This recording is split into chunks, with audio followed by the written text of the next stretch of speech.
Krishna Krishna Krishna Hare Hare Hare Rama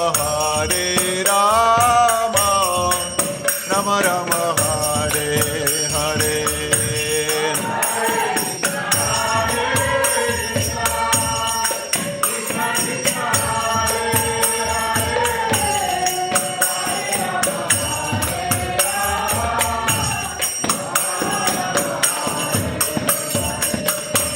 Hare Krishna Krishna Krishna Hare Hare Hare Rama Rama Rama Hare Hare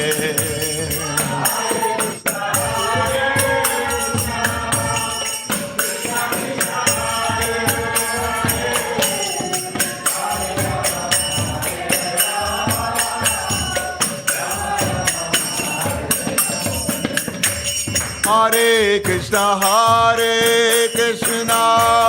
Krishna Krishna Hare Hare Hare Rama Rama Rama Hare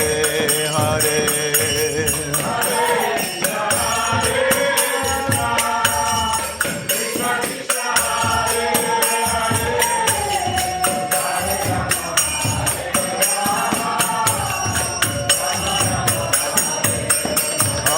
Hare Krishna Krishna Krishna Hare Hare Hare Rama Rama Rama Hare Hare Hare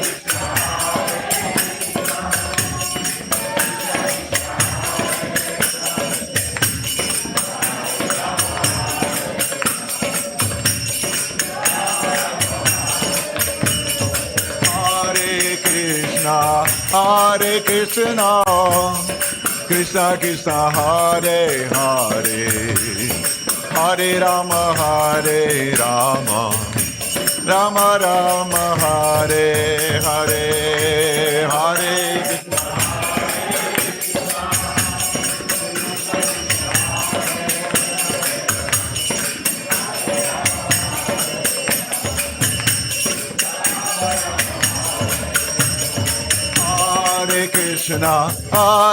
Krishna Krishna Krishna Hare Hare Hare Rama Rama Rama Hare Hare Hare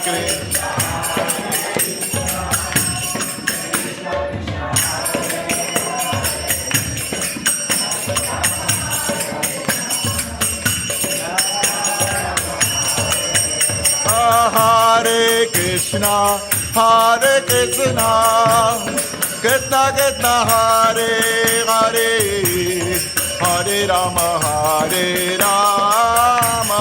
Rama Rama Hare Hare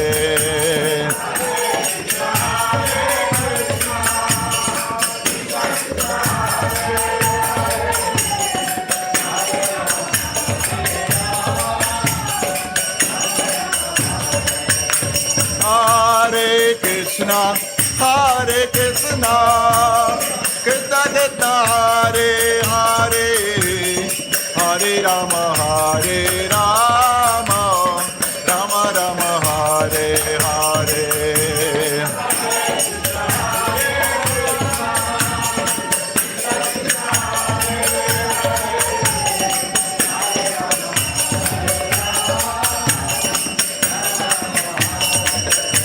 Hare Krishna Krishna Krishna Hare Hare Hare Rama Rama Rama Hare Hare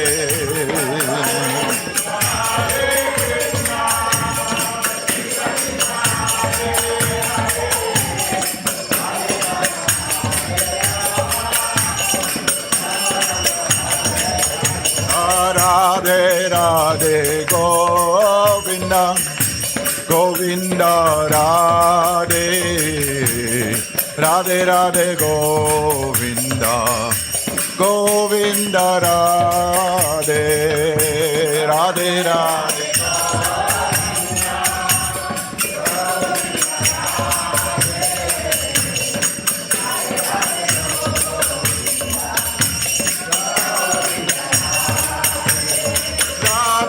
Radhe Gopinatha Gopinath Radhe Radhe Radhe Gopinatha Gopinath Radhe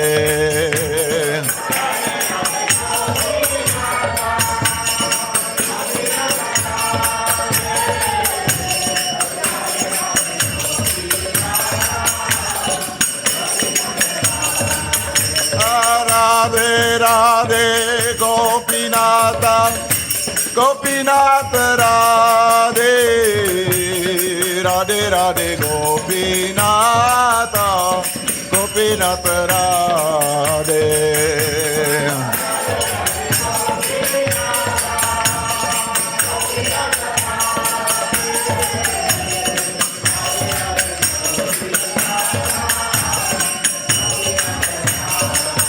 Hare Krishna Krishna Krishna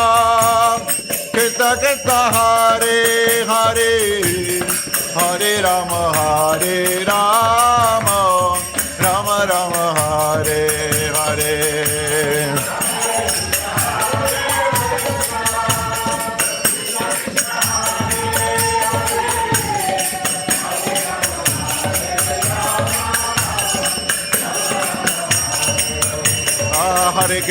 Hare Krishna, Krishna Krishna, Hare Hare, Hare Rama, Rama Rama, Hare Hare.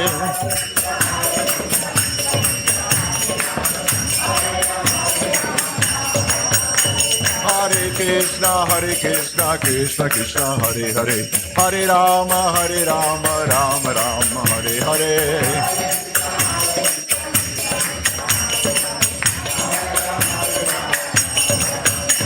Hare Krishna, Krishna Krishna, Hare Hare, Hare Rama, Rama Rama, Hare Hare.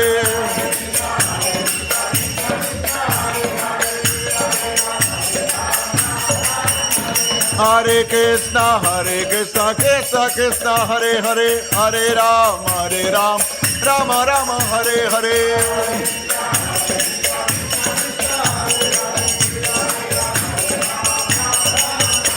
Hare Krishna, Krishna Krishna, Hare Hare, Hare Rama, Rama Rama, Hare Hare.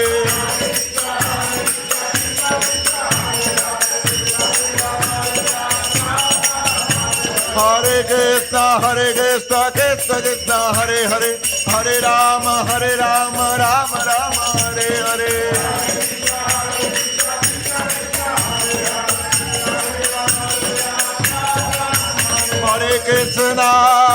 Hare Krishna, Krishna Krishna, Hare Hare, Hare Rama, Rama Rama, Hare Hare.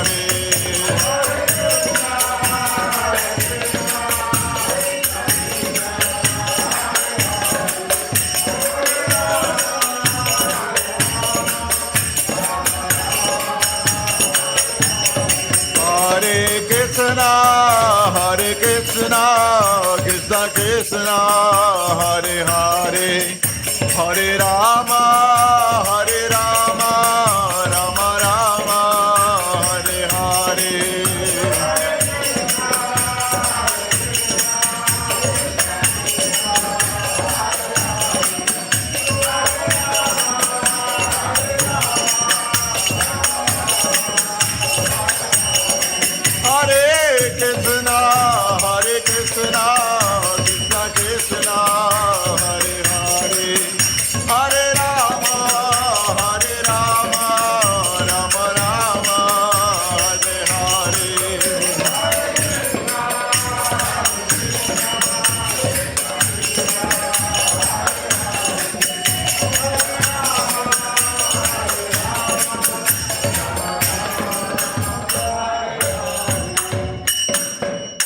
Jai Om Vishnupad Paramahamsa Parivrajacharya Stotras of the Sima A.C. Bhaktivedanta Swami Srila Prabhupada Ki Jai. ISKCON founder Acharya, His Divine Grace Srila Prabhupada Ki Jai. Jai Nitya Lila Pravishtam Vishnupad Paramahamsa Parivrajagacharya.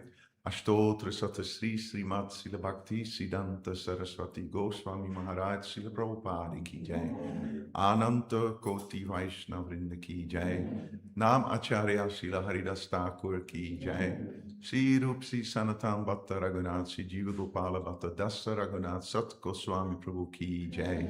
Prem Sri Kaho Sri Krishna Chaitanya Prabhu Nityananda Sri Advaita Gadadhar Sri Vasadi Gaura Bhakta Vrinda Ki Jai. Sri Sri Radha Krishna Gopinath Shama Kunda Radha Kunda Giri Govardhana Ki Jai. Sri Brajbhumi Vrindavan Dhama Ki Jai. Sri Navadvip Mayapur Dhama Ki Jai. Sri Jagannath Puri Nilachal Dhama Ki Jai. Sri Radhadesh Dhama Ki Jai. Ganga Maya Jamuna Maya Ki Jai. Bhakti Devi Tulsi Maharani Ki Jai. Sri Harinam Sankirtan Yakya Ki Jai. Srila Prabhupada's Transcendental Book Distribution Ki Jai. Samaveta Bhakta Vrinda Ki Jai. Nitai Gaur Premanande. All glories to the assembled devotees. All glories to the assembled devotees. All glories to the assembled devotees. All glories to Sri Guru and Sri Gauranga. All glories to Srila Prabhupada.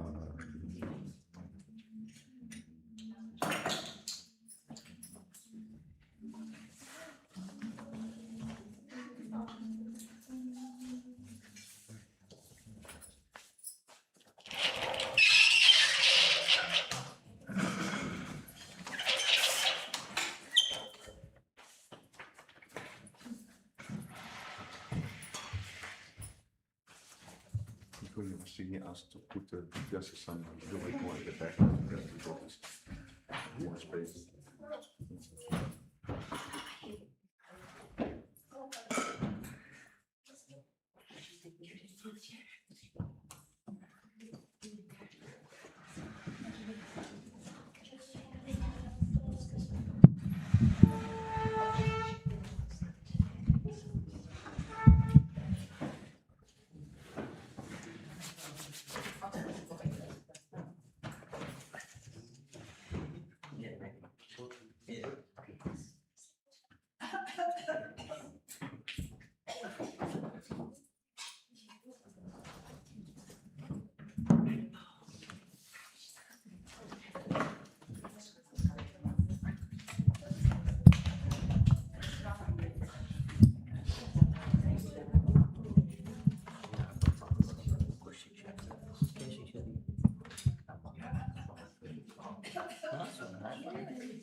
Hare Krishna, dear devotees, good morning.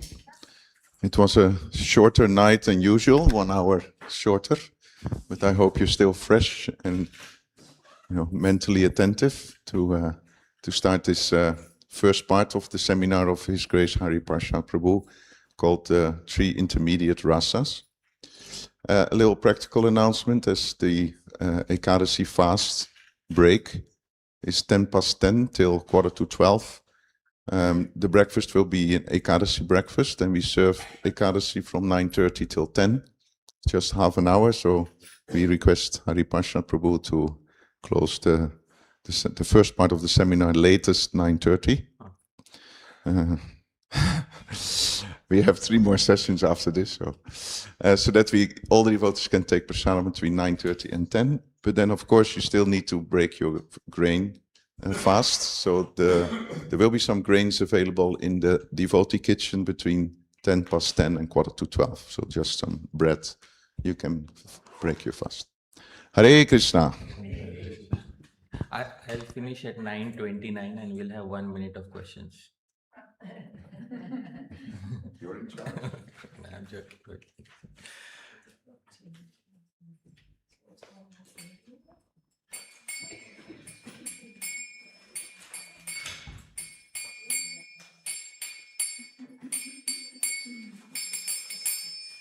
Jai Radha Madhava Kunja Bihari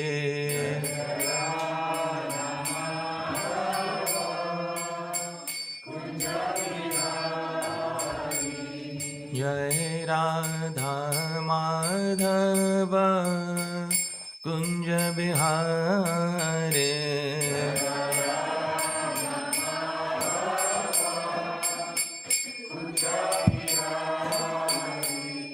Jai Gopi Jana Vallabha Girivardhari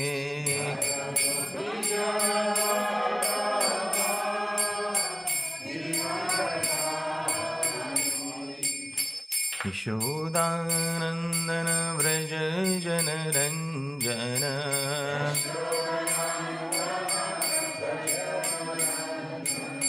Yashodanandana Vraja Jana Ranjana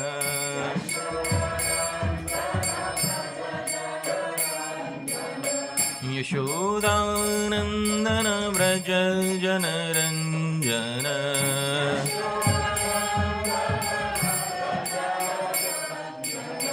Yamuna Tira Vanachare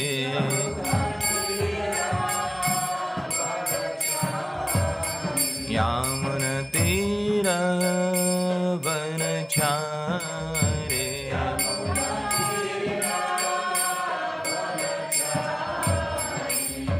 Jai Radha Madhava Kunja Bihari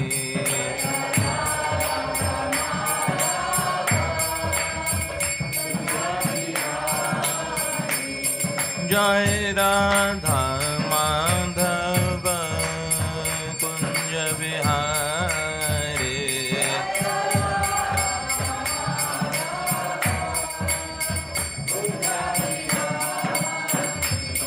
Jai Radha Madhava Radha Madhava Radhe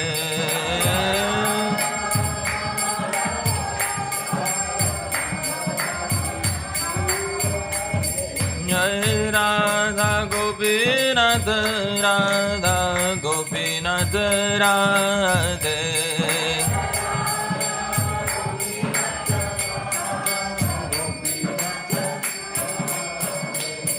Jai Gauranitai Jai Gauranitai Jai Gauranitai Jai Gauranitai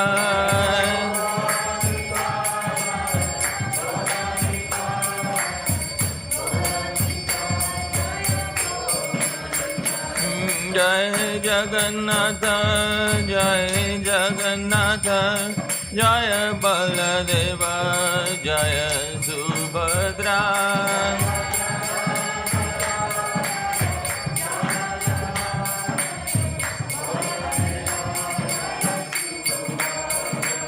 Jai Sita Ram Lakshmana Bhakta Hanuman जय सीताराम लक्ष्मण भक्त हनुमान।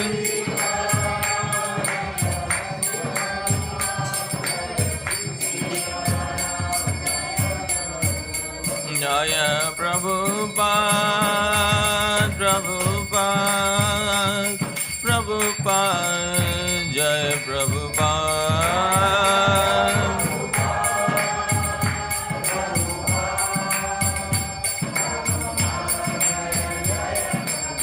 जय जय प्रभुपाद प्रभुपाद प्रभुपाद जय प्रभुपाद।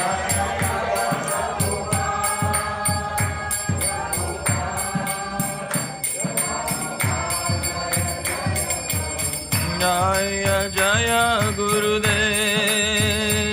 गुरुदेव गुरुदेव जय गुरुदेव।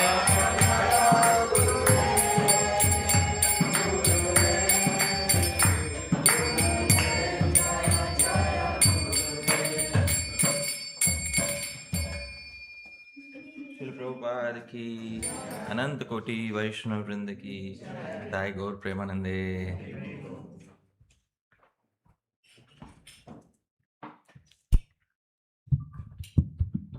Hare Krishna.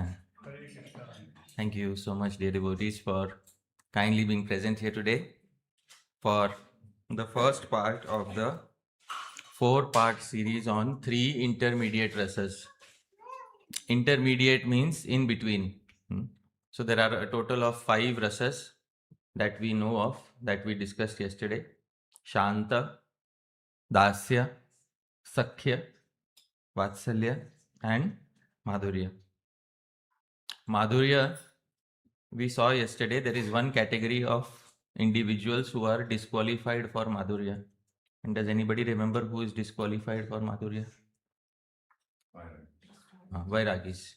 Those who are too renounced, they are disqualified for Madhurya, as we saw yesterday in the words of Srila Rupa Goswami. And today we will also see Shanta, a little bit of Shanta, and we will see why we will not be discussing Shantaras. But then 3 intermediate rasas remain: Dasya, Sakhya and Vatsalya. Often Sakhya is mispronounced as Sakhya. It is not Sakhya, dear devotees. It is pronounced as Sakhya with the short A, Sakhya. But before we begin, it is Shisht Parampara, tradition established by the Acharyas to perform Mangalacharan, auspicious invocations. Most of us know these verses. You can kindly sing along with me. Om Jnanatimirandhasya Jnananjanashshalakaya Chakshurunmilitam Yena Tasmai Shri Gurave Namah. Shri Chaitanya Manobhishtam Sthapitam Yena Bhutale Soyam Rupah Kadamayyam Dadati Swapadantikam Vandeham Shri Guru Shri Yutapadakamalam Shri Gurun Vaishnavanscha Shri Rupam Sagrajatam Sahagana Raghunathanvidam Tam Sajivam Sadvaitam Savadutam Parijana Sahitam Krishna Chaitanya Devam Shri Radha Krishna Padam Sahagana Lalita Shri Vishakhanvitamscha Namo Vishnu Padaya Krishna Presthaya Bhutale Srimate Bhakti Vedanta Swamin Niti Namine Namaste Saraswate Deve Gauravani Pracharine Shunyavadi Paschatya Deshatarine Namo Mahavadanyaya Krishna Prema Pradayate Krishnaya Krishna Chaitanya Namne Gauratvishe Namah. He Krishna Karuna Sindho Dina Bandho Jagatpate Gopesha Gopika Kanta Radha Kanta Namostute Tapta Kanchana Gaurangi Radhe Vrindavaneshwari Vrishabhanusute Devi Pranamami Hare Priye Vancha kalpatarubhyascha kripa sindhubhya eva cha पतितानां पावनेभ्यो वैष्णवेभ्यो नमो नमः। जय श्री कृष्ण चैतन्य प्रभु नित्यानंद श्री अद्वैत गदाधर श्रीवासादि गौर भक्तवृंद। हरे कृष्ण कृष्ण कृष्ण हरे हरे, हरे राम राम राम। श्रील प्रभुपाद की, अनंत कोटि वैष्णव वृंद की, निताई गौर प्रेमानंदे। Welcome dear devotees. My audience is very auspicious for me because it is the tradition of the Gaudiya Vaishnava Acharyas to always say something thanking the audience or glorifying the audience. Srila Rupa Goswami composed a verse specifically in his Vidagdha Madhav Natakam for glorifying his audience. And this verse is in the meter Shikharini. I'll sing it, please repeat after me. अपशाल ग्रामाप्लवनगरे मुद्गार Sarsa, अपशाल ग्रामाप्लवनगरे मुद्गार Sarsa, सुधि Goa गौबिरबिरमिदमूर्धान पिबते, Goa गौबिरबिरमिदमूर्धान पिबते. So the meter is Shikharini. So this, the name of the meter always fits within the meter. This is a rule in Sanskrit poetics. Sri Rupa Goswami says Apaha. Apaha is ordinary water. So dear devotees, ordinary water from the well or ordinary water from the tap is not respected very much. You may just casually throw it here and there. But Shala Grama Aplavana Garima Udgara Sarasa. But as soon as ordinary water comes in contact with a Shalagram Shila, so that water does not remain ordinary anymore. Suddenly it becomes tirtha. It becomes waters which is consumed by even the most learned people. They first put it on their heads and they consume it. So Sudhi Kova, who is that intelligent person? Namita Murdhana Pibati, who will not drink such water which has come in contact with a Shalagram Shila. So Sri Rupa Goswami is saying, similarly, I as the speaker, my value is like that of ordinary water. And the audience is compared to a Shalagram Shila. And coming together of both of them, whose value is increased, the Shalagram Shila or the water? Please tell me. Water. So this is the effect of all of you on myself. Thank you so much, dear devotees, for kindly being present here. Here is the translation. Water from a well may be very ordinary and insignificant, yet it is immediately respected and consumed by learned people when they come to know that it has bathed a most auspicious Shalagram Shila.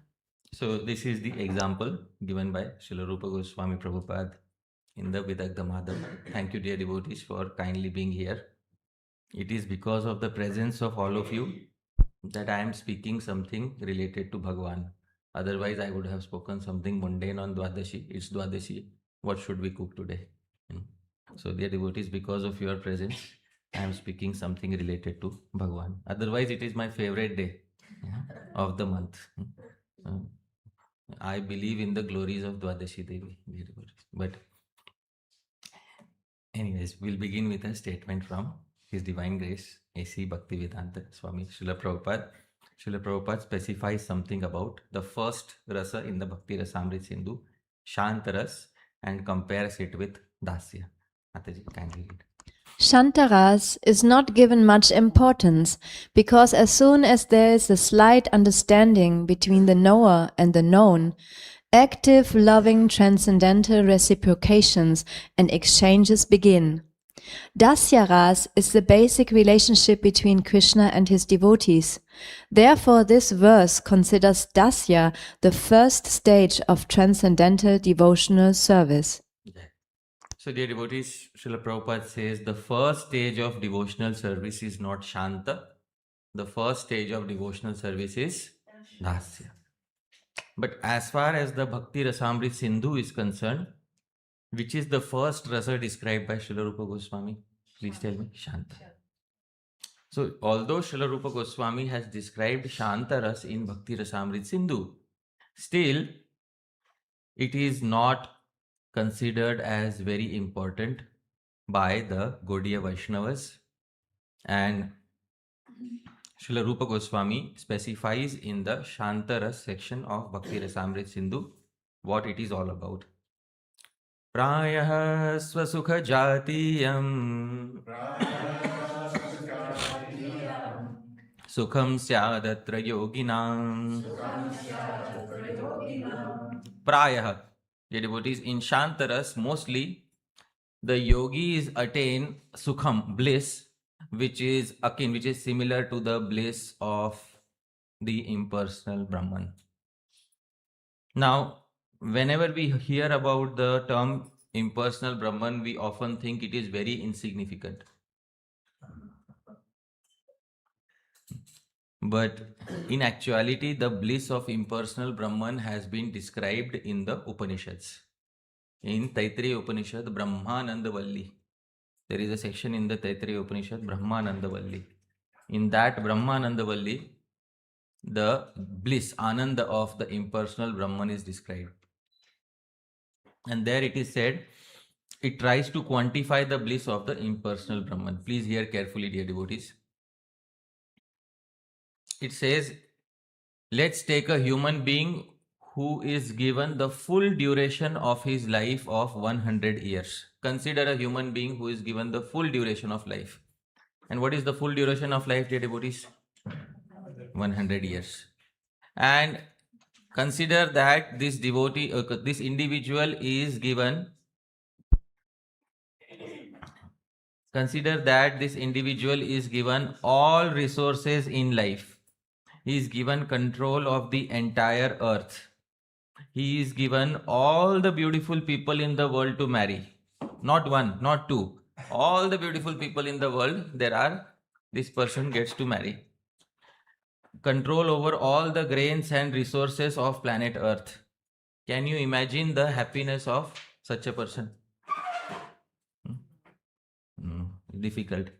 The Upanishad says this is one human unit of happiness. Let this be considered as how many units of happiness? One human unit. So one human unit, and it says 100 such units is equal to the happiness of a Gandharva who stays in the heavenly planets.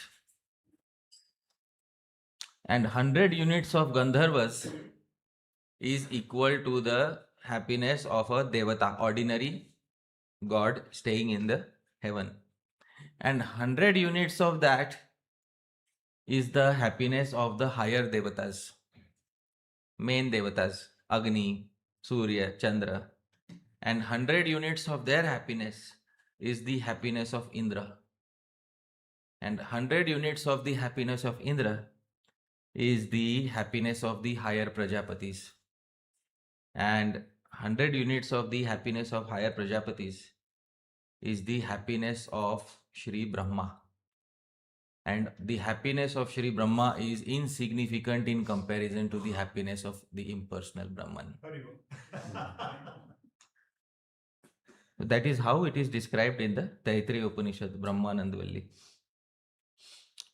Sometimes we say, oh, it is very insignificant. But we say without having experienced it. It is insignificant for somebody who has experienced something superior to Brahma, Ananda. But Brahmananda, impersonal bliss in itself, is extremely superior. Now, Sri Rupa Goswami says, generally, yogis attain impersonal Brahman. But in some cases, yogis are also able to attain the personal form of Paramatma. and sometimes Bhagavan. So Shantaras, there are two categories. The two categories are Atmaramas. Atmaramas means those who saw Bhagavan face to face and became devotees of Bhagavan. And second is Tapas. Tapas means those who are executing austerity and renunciation for the sake of impersonal liberation. These are the two categories of individuals in Shantaras. So not everybody in Shantaras is an impersonalist. There are also devotees such as four Kumaras and Shukadeva Goswami. Shukadeva Goswami progressed from Shantaras. He was Shantaras. Previously he was in Shantaras. He was Brahmanandi. He was absorbed in the bliss of the impersonal Brahman. But then he became a devotee by hearing the Srimad Bhagavatam from his father. So like this, there are two categories within Shantaras. In any case, Shantaras is not very appreciated in the Gaudiya Vaishnava Sampradaya. Here is the quote by Srila Krishnadas Kaviraj Goswami. Shantera Swabhava Krishne Mamata Gandhahina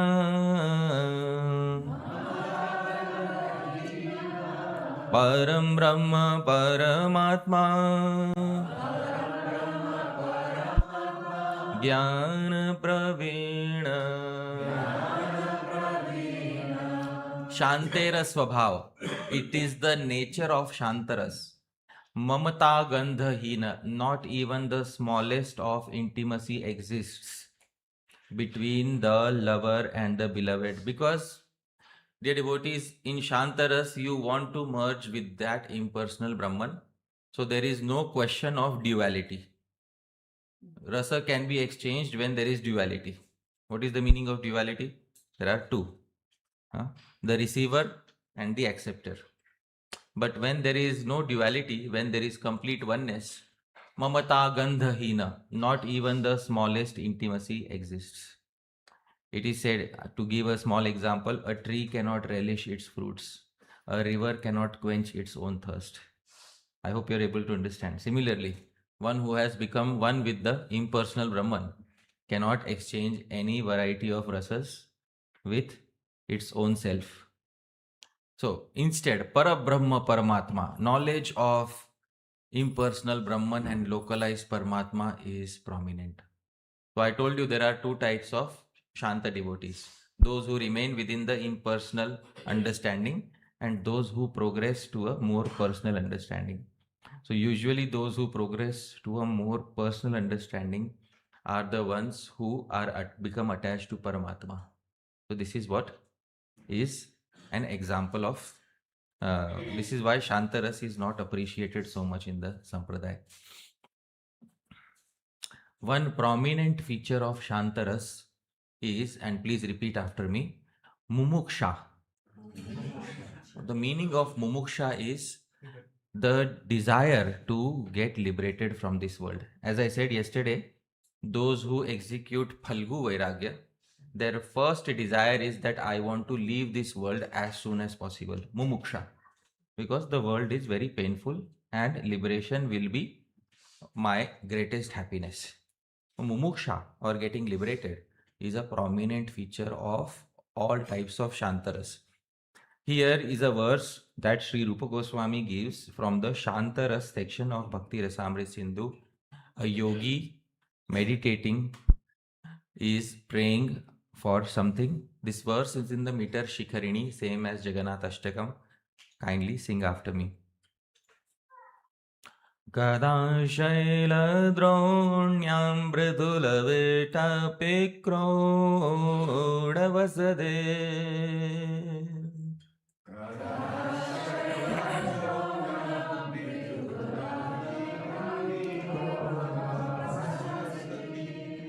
Vasana kaubiram rachita phala kandashana ruche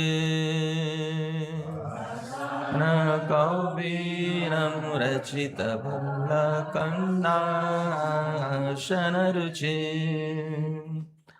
Radhedyayam dhyayam muriha mukunda vidhamaham.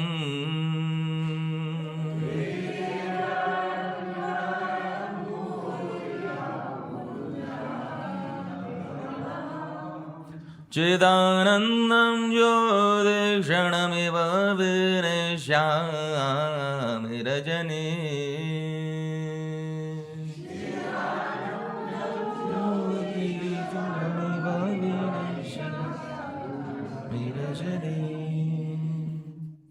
Kada Shaila Dronyam. Kada, when will it happen? Shaila Dronyam. That in on the foothills of Dronyam, of Govardhan mountain, Prithula Vitapi Kroda Vasatir, I will live beneath a massive tree under Govardhan hill. When will it be that I shall live under a massive tree on the foothills of Govardhan?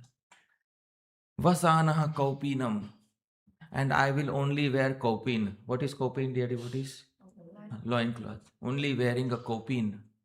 Rachita phala kanda shana ruchi, and I will only have ruchi, taste in eating fruits and roots, etc. And what will you do there? Sitting underneath a tree in Govardhan, eating only fruits and roots. So he says, Ridi dhyayam dhyayam, in my heart, dhyayam dhyayam, while meditating repeatedly. Muhuriha mukunda bhidamaham. I will meditate on that personality named Mukunda.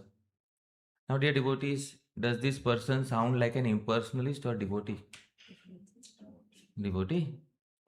Chidanandam Jyoti, that Mukunda is the same as that supreme blissful impersonal light.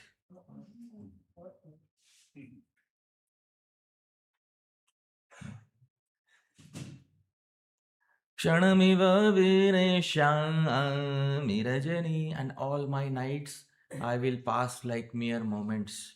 I will not even realize how an entire night passed just like a moment, meditating on Mukunda, who is the supremely blissful impersonal light. This is example given by Srila Rupa Goswami Prabhupada in Bhakti Rasamrit Sindhu. Mataji, kindly read the translation. When will that fortunate day arrive for me, when, living beneath a massive tree at the foothills of Govardhan Hill, wearing only a loincloth, a kopin, and subsisting on a diet of roots and fruits, I shall pass my nights like a mere fleeting moment, constantly meditating in my heart upon the light of consciousness and bliss known as Mukunda. So, dear devotees, very respectable personality, but he understands the supreme truth as impersonal Brahman. Now, dear devotees, people become like this not in order to cheat others. Many times we think people become impersonalists so that they want to cheat themselves and others.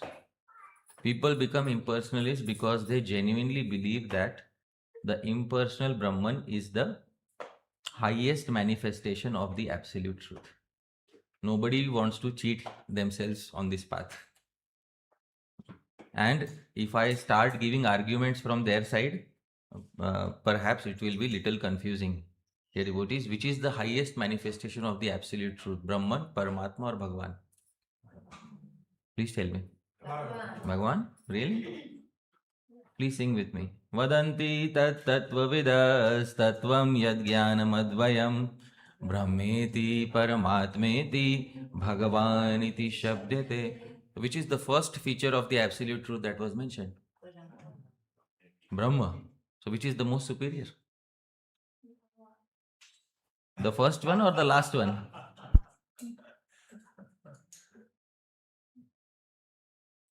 So like this. This is the first argument. All right. So I don't want to take this class in the direction of Shantaras. Today's topic is Dasyaras Jai. Shri Shri Radha Gopinath Ji ki Jai. Shri Gaur Nitai ki Jai. Shri Shri Jagannath Baldev Subhadra Darshan Ji ki Jai.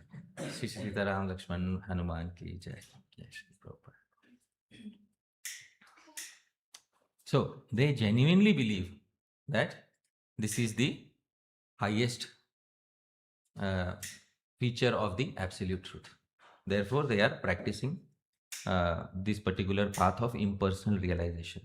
So this individual is saying, when will it happen that while meditating on that impersonal supreme bliss, and what is the name of that impersonal supreme bliss he gives? Mukunda. Now please repeat after me. Mukunda, Mukum, Dadati, Iti, Mukunda. Mukum means Muktim Dadati. One who gives liberation is known as what? Mukunda. Therefore, he named amongst all the names of Bhagavan. Which name is mentioned here, dear devotees? Mukunda. Mukum is Muktim. Muktim, the one who gives. So, one who gives Mukti is known as Mukunda. That is the reason why Mukunda's name is mentioned here in the verse. So, there are small details which are not visible in the first glance. So, there are some secrets hidden within the verse. So, wonderful verse. Dear devotees, how many of us would like to have this realization? Please raise your hands. Okay. ठीक है. Gaur Govind Prabhu, we will try to change your inclination.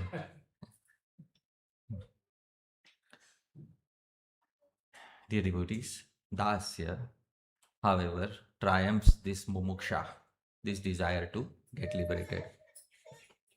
There is a wonderful example of Das, and when he stands, no other impersonalist will stand in front of him. Here he is, dear devotees. Yeah. Dear devotees, the prime example of Dasyaras. When Sri Rupa Goswami was counting the 9 devotees who are acharyas of 9 forms of bhakti. So for Shravan it is Parikshit, for Kirtan it is Shukadev Goswami, for Smaran it is Prahlad, and similarly for Dasya, Sri Rupa Goswami thought if there is anybody in Krishna Lila who ends up as the topmost, but then there is somebody outside of Krishna Lila who is the topmost in Dasya. And who is that, dear devotees? Hanuman. Yeah. Dasya Kapipate, the Lord of the monkeys, is the greatest in Dasyaras. And here is a verse by Sri Hanuman as quoted in the Bhakti Rasamrit Sindhu. Bhavabandha chidetasyai sprihayamina muktaye Bhavan prabhuraham dasa iti yatra vilupyate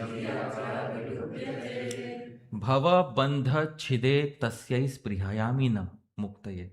Na sprihayami muktaye. I do not pray for mukti. That in the previous verse, somebody was praying for mukti, that yogi. Hanuman says, I do not pray for mukti. Sprihayami, I do not hanker for mukti. And bhava bandha chide, I do not hanker for ending my material existence. Why? What will happen in impersonal liberation? Bhavan prabhur aham dasa iti yatra vilupyate. The fact that you are Prabhu, O Bhagwan, and aham dasa, I am servant, iti yatra vilupyate, this will be lost in impersonal liberation. I do not aspire for such a condition of life. So here is the translation, Mataji. I do not pray for that liberation where the distinction of you being the master and me being the servant is lost forever. A wonderful verse.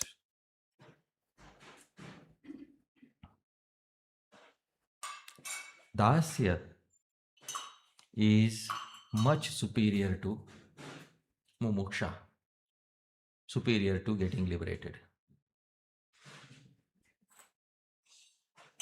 Now, dear devotees, Dasya is so special. Dasya is not only a rasa. Please hear carefully. Dasya is not only a rasa. Dasya is also one of the 64 limbs of bhakti. I hope you are able to understand. Dasya is not only a rasa. Dasya is also one of the limbs of bhakti. What does this mean? That all devotees, no matter which rasa you are aspiring for, you will need to have one element of bhakti. And which element is that, dear devotees? Dasya. So let's understand what is dasya. Please repeat after me. Dasyam, dasasya, bhavah. What is the meaning of dasyam? Dasasya bhavah, the mood of being a das, is called dasya. It is formed using the Sanskrit suffix shy in combination with the original term das. So das and shy, the sha and ya is removed, only ya remains in between. So dasya, that is the final term which remains. But what is das? First and foremost, what is das? Can you please tell me what is das, dear devotees? Servant, all right. But if we go to the etymological meaning, the verbal root meaning of das, please repeat after me. Dasyate, iti dasah, dasyate, one who is given, handed over to the master. Iti dasah. I'll take it one level further. Just as domestic animals are handed over to the master, I hope you are able to understand. They do not have any say in this regard. Dasyate, one who is, in previously we would say sold as a servant, isn't it? Sold out servant, that is what we would say. Dasyate iti dasaha.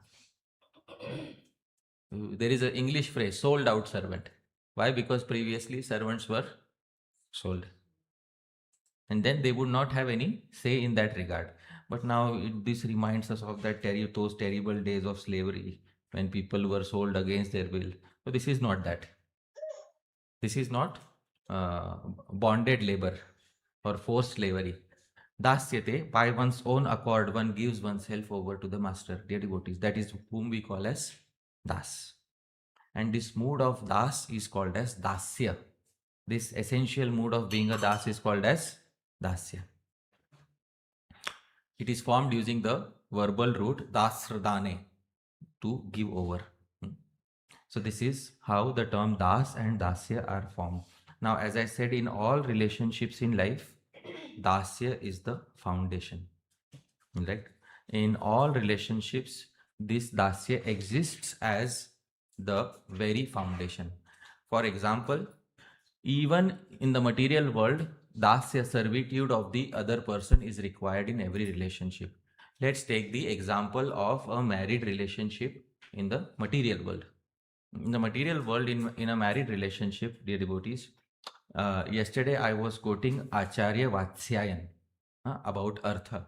The same Acharya Vatsyayan says about the duties of a wife and husband in the same literature, Kama Sutra. And he said there are two prominent duties of a wife, and similar are the duties of a husband. Now please hear carefully what are the two prominent duties. The first duty is to take complete control of the household. Is to take complete control of the household. That nothing within the household should remain outside of my control. This is called adhikar. What is it called, dear devotees? Adhikar. Eligibility is given. You get complete control of the household. And secondly, to take away all anxieties of the husband in relation to the household.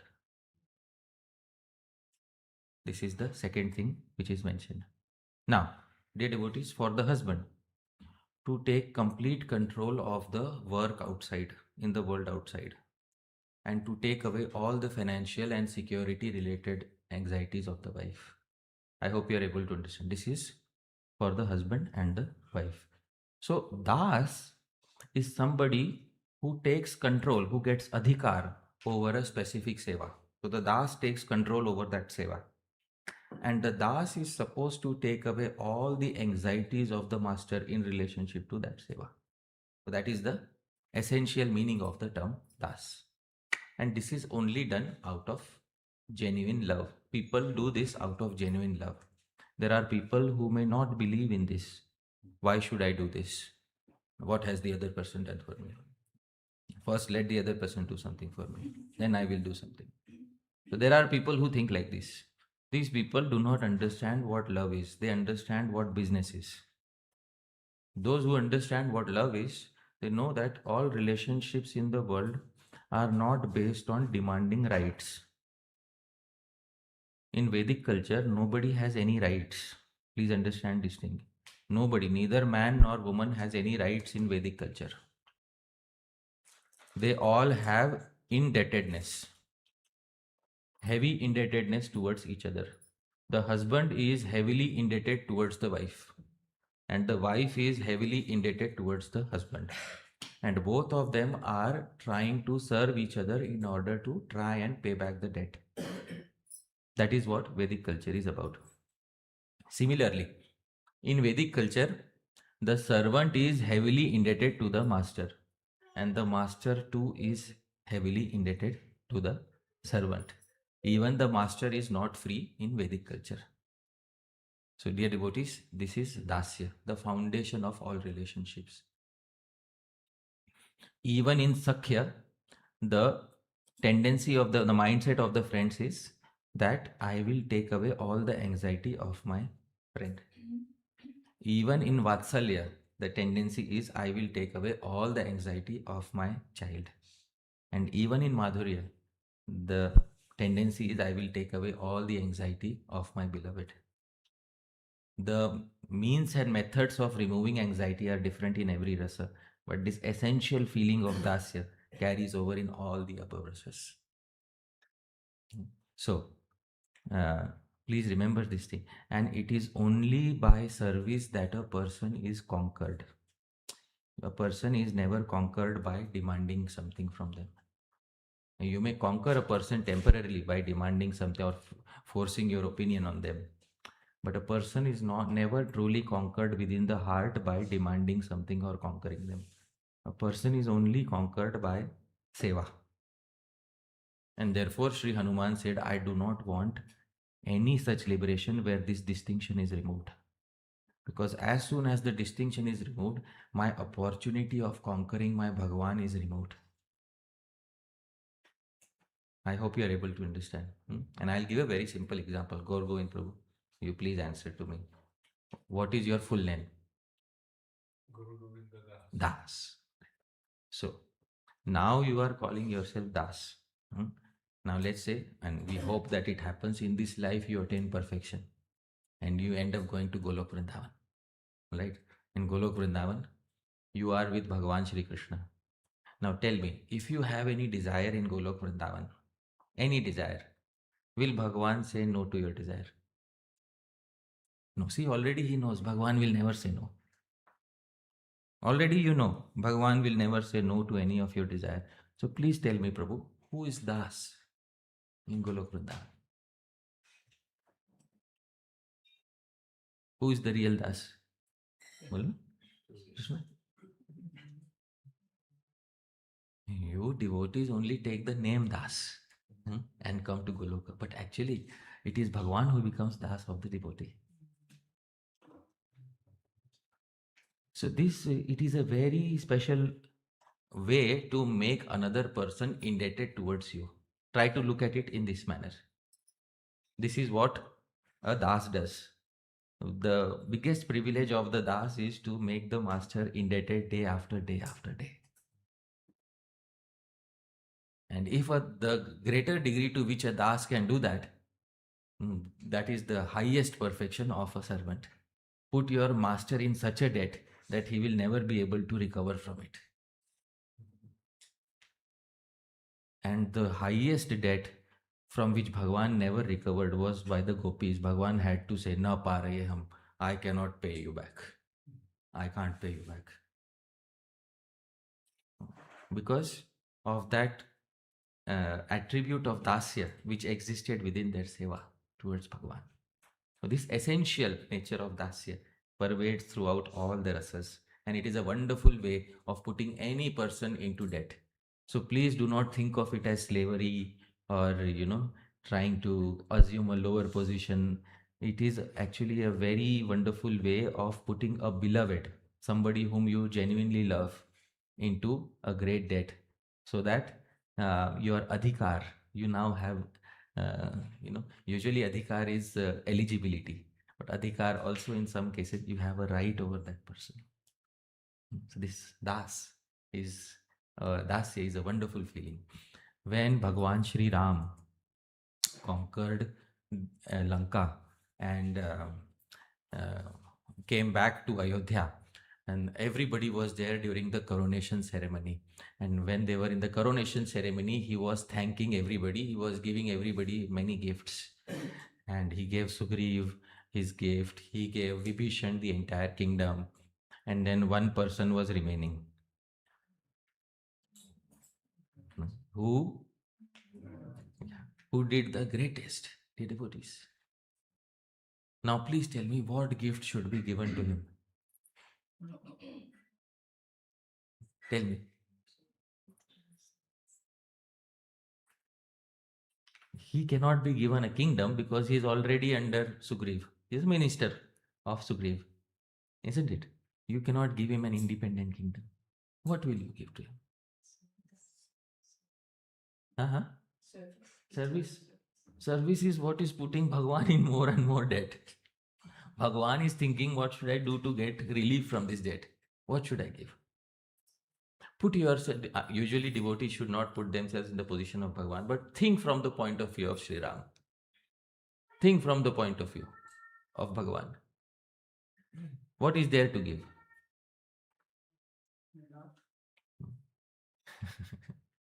So, himself. And in what way will he give himself? Will he become Das of Hanuman? What else? What's left? Anyways, so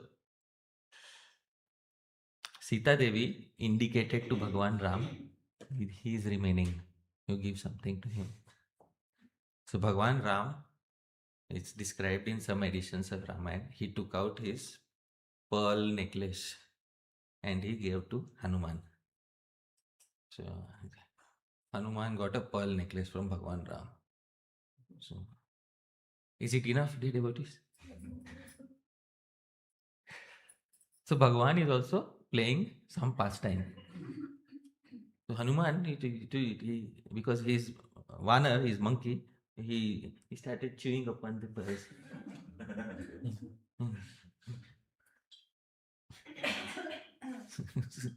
Bhagwan, this doesn't even taste good.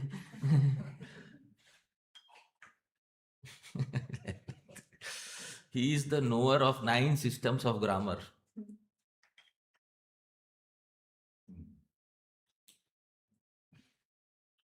And that personality is given, like, he's such a Mahavidwan, great scholar, such a great devotee. Finally, Bhagwan Ram said, in the Ramayana it is said, Bhagwan Ram embraced him and said, this is the only thing I can give you, my embrace.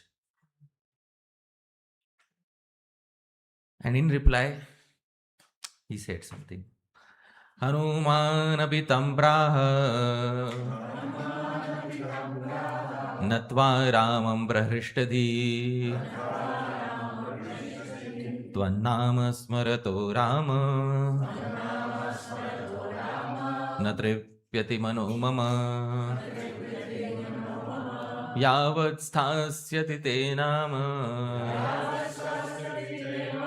loke tavat kalevaram mama tishtatu rajendra varoyam me bhikanshitah. Varo ayam me abhikanshita. Bhagwan, it seems you are not able to think of something nice to give me. So I will ask you what I want. So Bhagwan Ram is little happy. Finally, he will ask what he wants. So I'll be little relieved of my debt. History will remember I gave him something to relieve myself of my debt. He says, Hanuman apitam praha. Hanuman said, Natva Ramam prahishtadi. By bowing down to Bhagwan Ram with a happy heart, he said, Tvan nama smarato Rama na tripyati manomama. By remembering your Naam, my heart is not satisfied. My heart is not satisfied by remembering your Naam. The more I remember your Naam, the more my heart hankers for you. So please give me this benediction. Yavat sthasyati te nama. See, tomorrow you might depart from this world and go to your abode. But even after you go, something will remain. What will remain? Your Naam. Yavat sthasyati te nama. As long as your Naam stays on this planet. Loke, in this planet. Tavat kalevaram mama tishtatu. Till that time, let me remain on this planet. And I will sing your glories and spread them everywhere. Rajendra, O King of all kings, Varo ayam me abhikankshita. This is what I desire. Here is the translation. Okay, it looks like empty. You have loud enough voice. Okay. When Sri Ram gifted a brilliant necklace to him and asked him for a benediction, Sri Hanuman bowed down to him and spoke with an overjoyed heart. Sri Ram, as I utter your name, my mind is never fully satisfied. Please give me the benediction that as long as your name exists in this world, let my body too reside here.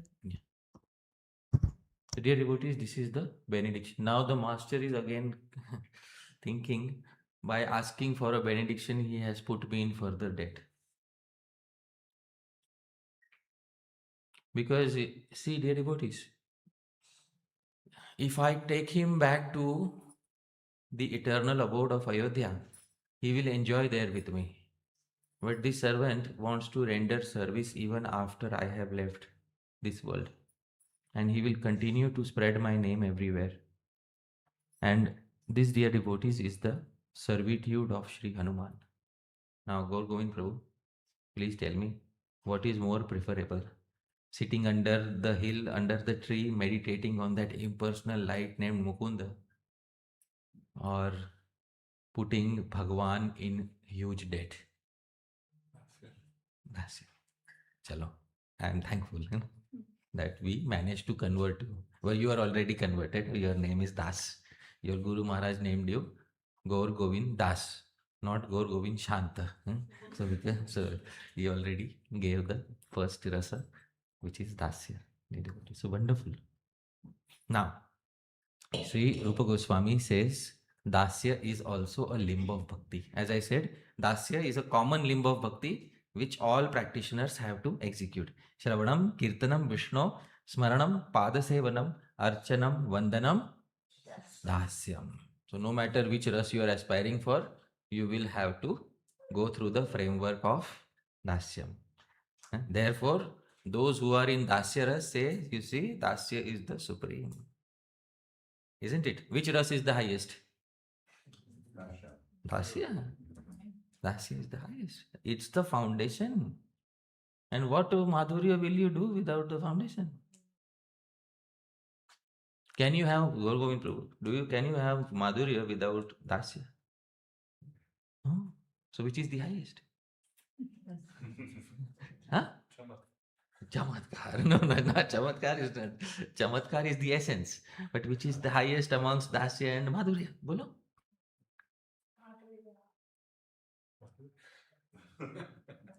Archaeologically. Right? Can Dasya exist without Madhurya? Yes or no? Yes. Can Madhurya exist without Dasya? Yes or no? So which is higher? Madhurya, because Dasya is inside. It's foundational. Huh? So Dasya is foundational and So- the Madhurya is high. So foundation is what is the most important part of a building? So you are building big castles of Madhurya Ras. On which foundation? Dasya. So Dasya is the highest. And the conclusion of the lecture.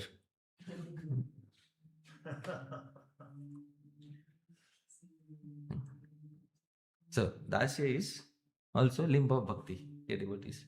And those who are in Dasya Ras, they will swear by Dasya Ras. This is the highest. So don't try to convince Sri Hanuman about Madhurya Ras. Right? So that is very important. So you will get a reply from his Gada. So Sri Rupa Goswami says Dasya is also limb number 47 of 64 is Dasya. Now, what is the official definition of Dasya as given by Sri Rupa Goswami Prabhupada? Please sing after me. Dasyam karmarpanam tasya kainkaryamapi sarvatha. Dasya refers to two things. Dear devotees, please pay close attention. Dasya refers to two things. First is karma arpanam. Offering all of one's activities to Bhagavan is the first variety of dasya. Whatever I do, I offer to you, Bhagavan. This is the first variety of dasya. Now, this doesn't sound very much like dasya to us. Sri Jiva Goswami says this is the opinion of many acharyas, therefore Sri Rupa Goswami has included this. Because unless you surrender all your activities to Bhagavan, you can't really call yourself a das. So karma arpanam, offering all of one's activities to Bhagavan. And Bhagavan also has said, Yat karoshi, yad ashnasi, yad juhoshi, tadasi yat, yat tapasyasi kaunteya, tat kurushva mad arpanam. Can anybody give me a rough translation of this verse? What does it mean? Whatever you do, whatever you eat, whatever you offer in sacrifice, whatever austerities you perform, do that as an offering unto me. So whatever you do, I do many things, Bhagavan. Yeah, whatever you do that as an offering unto me. The first variation of dasya. And second, kainkaryam, considering oneself as a sold out servant in all ways. This is the opinion of Sri Rupa Goswami. This is dasya. This is the heart of dasya. Sri Jiva Goswami says the second variety is what Sri Rupa Goswami believes in. The term kainkarya comes from the term kimkara. Please repeat kimkara. Kim. What? Kara. Should I do? Kimkara. What should I do for you? And the feeling of that is called kainkarya. The essential feeling of that, what should I do, is called kainkarya. Kainkarya. What should I do for you? I told you this is the best way to put someone in debt. Alright? Usually people think, oh, you should do something for me. That's how you put somebody else in debt. That's not the way of putting somebody into debt. That's the way of accruing debt upon your head. The way of putting someone in debt is kinkara. What should I do for you? Now, Sri Jiva Goswami says, Kinkaro asmi iti abhimana. I am a kinkara. This is the abhiman of a das. What is abhiman, dear devotee? The ego of a das is this. I am a kinkar. I am a sold out servant of this person. Now imagine, dear devotee, suddenly if Srila Prabhupada walks into the door here. Now, immediately all of us will have this feeling. This feeling, oh my God. It's called Sambhrama. What is it called, dear devotees? Sambhrama. Oh my God. And then the dasas have this feeling, oh my God, what should I do? So this feeling, Kimkara.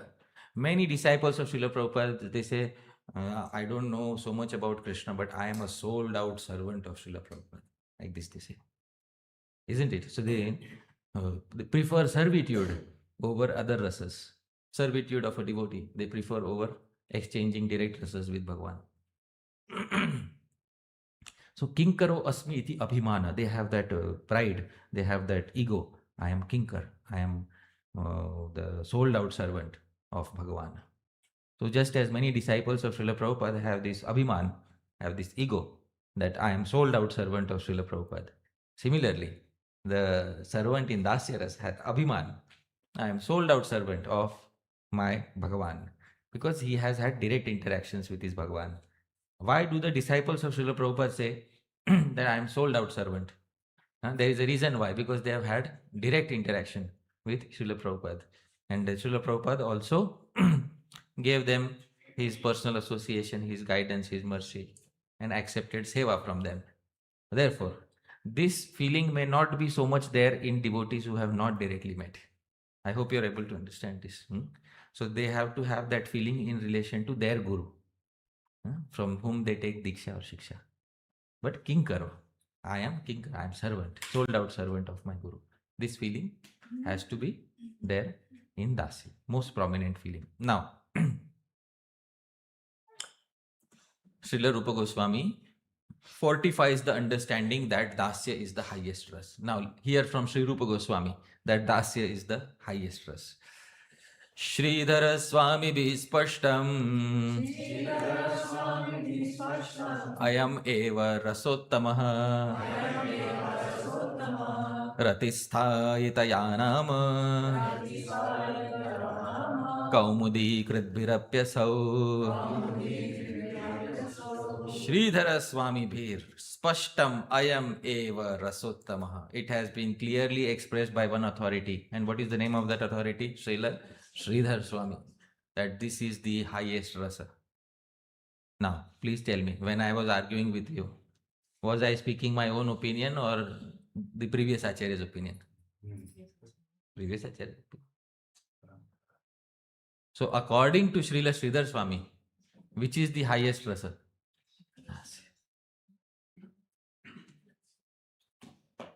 And even impersonalists, such as the author of Bhagwan Nam Kaumudi, Sri Lakshmidhar, who was an impersonalist, they consider dasya to be a separate rasa. They understand that dasya is a rasa, although they believe in shantaras themselves, but they understand dasya is also a very challenging rasa. It poses a serious challenge to shantaras. So the rasa which poses a very serious challenge to shantaras is which ras, dear devotees? Dasya. So Bhagavan Nam Kaumudi, perhaps the most detailed understanding of the glories of Bhagavan's Nam. This literature has not yet been translated. It's a very technical literature. Bhagavan Nam Kaumudi of Sri Lakshmidhar. And Sri Lakshmidhar was himself an impersonalist, but later took to bhakti because by understanding the glories of Bhagavan's Nam. So this is Bhagavan Nam Kaumudi. And the entire literature is focused only on why the glories of Bhagavan's Nam are not an exaggeration. By the end of the literature, he convinces you that Bhagavan's Nam is not an exaggerated glory. This is the crux of the literature, Bhagavan Nam Kaumudi. Once that is taken care of, the devotees will easily be able to deal with the other aparadhas. So this is Dasya as a ras. Now, dear devotees, Dasya ras is also known by another name. Sri Rupa Goswami has called it by another name. Please repeat after me. Prita Bhakti Rasa. Prita. Another name of Dasya is which rasa, dear devotees? Prita. Prita is affection. Because the foundational affection of seva is established in this rasa. Therefore, another name for Dasya rasa is Prita Bhakti Rasa.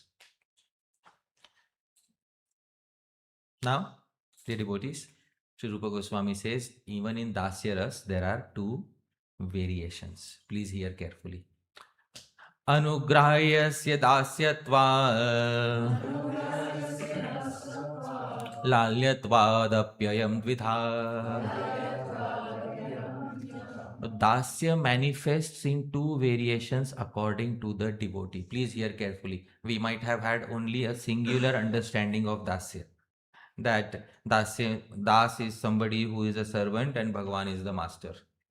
Now, Sri Rupa Goswami gives an additional angle. The first is the Das, those who consider themselves as surrendered servants of Bhagavan. We know this is the most common variety of Dasya Ras. Second, dear devotees, please repeat. Lalya. So those who consider themselves as maintained by Bhagavan, such as the sons of Bhagavan, they are also belonging to one rasa. And which rasa is that, dear devotees? Dasya. So this is, Lalya is another variety of Dasya Ras.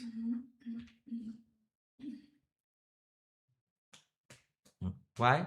Because to be maintained completely by Bhagavan, to depend completely on Bhagavan, to be sheltered fully in Bhagavan, is also there with the sons of Bhagwan. Samba, Gada, Charu, all of them, all these sons. Pradyumna is the best, the son of Rukmini, the best example of Lalya. So this is what it is. Two varieties of Dasya. Now we have an added angle of Dasya.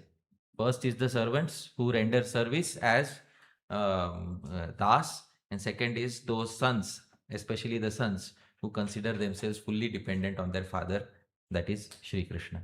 Both of these are examples of Dasyaras. So please keep this in mind. The difference between first and second category is explained by Srila Vishwanath Chakravarti Thakur. Das as the first category have Sambhram Priti. And I explained what is Sambhrama. Dear devotees, I said, if Srila Prabhupada comes here, that feeling, oh my God. So that feeling is called Sambhrama. And Lalya, the second, have Vishramba. Vishramba is confidence. Oh, he is my father. I hope you're able to understand. Oh, he is my father. Although I'm dependent on him, he is my father. So I can ask him for anything. So this is Lalya. So they don't have that Sambhrama. Oh, Bhagavan is here. So they have Vishramba. They have confidence. Oh, my father is here. So that is the difference between the first and the second category. Right? Now, Sri Rupa Goswami gives an example of Dasya in Vraja. Wonderful verse. The servants Chitrak, Patrak, there are servants of Nanda Maharaj and Sri Krishna in Vraja. They are belonging to the first category, Das. Right? So they are singing this verse. Verse is in the sweet meter Prithvi. I'll sing the verse. Please repeat after me. Navam Budara Bandura Garayugena Vaktrambuja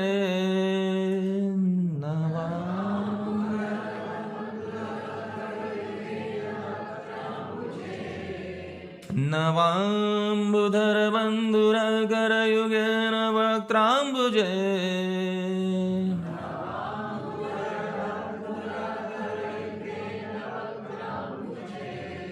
Nidaya Muralim Spurat Puratanindi Pattambara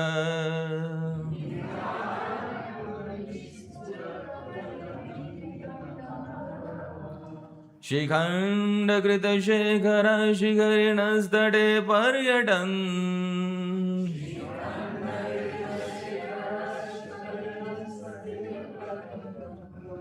Prabhu Dividhi Vaukaso Bhuvidhino Dina Kinkaran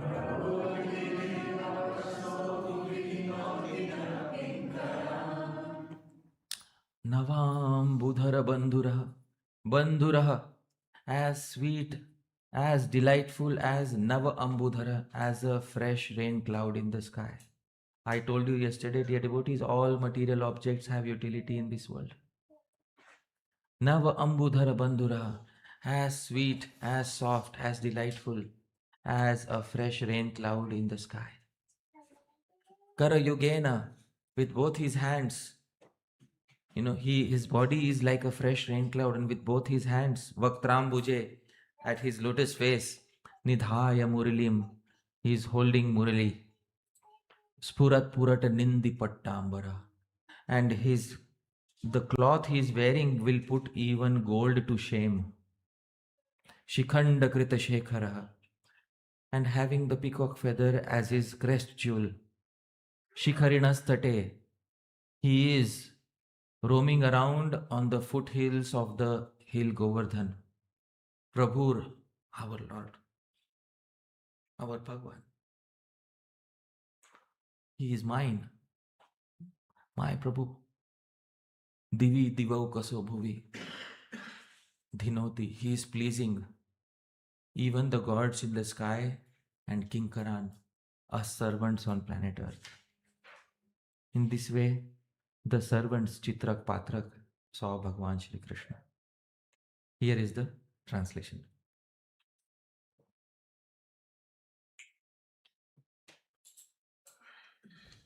Okay.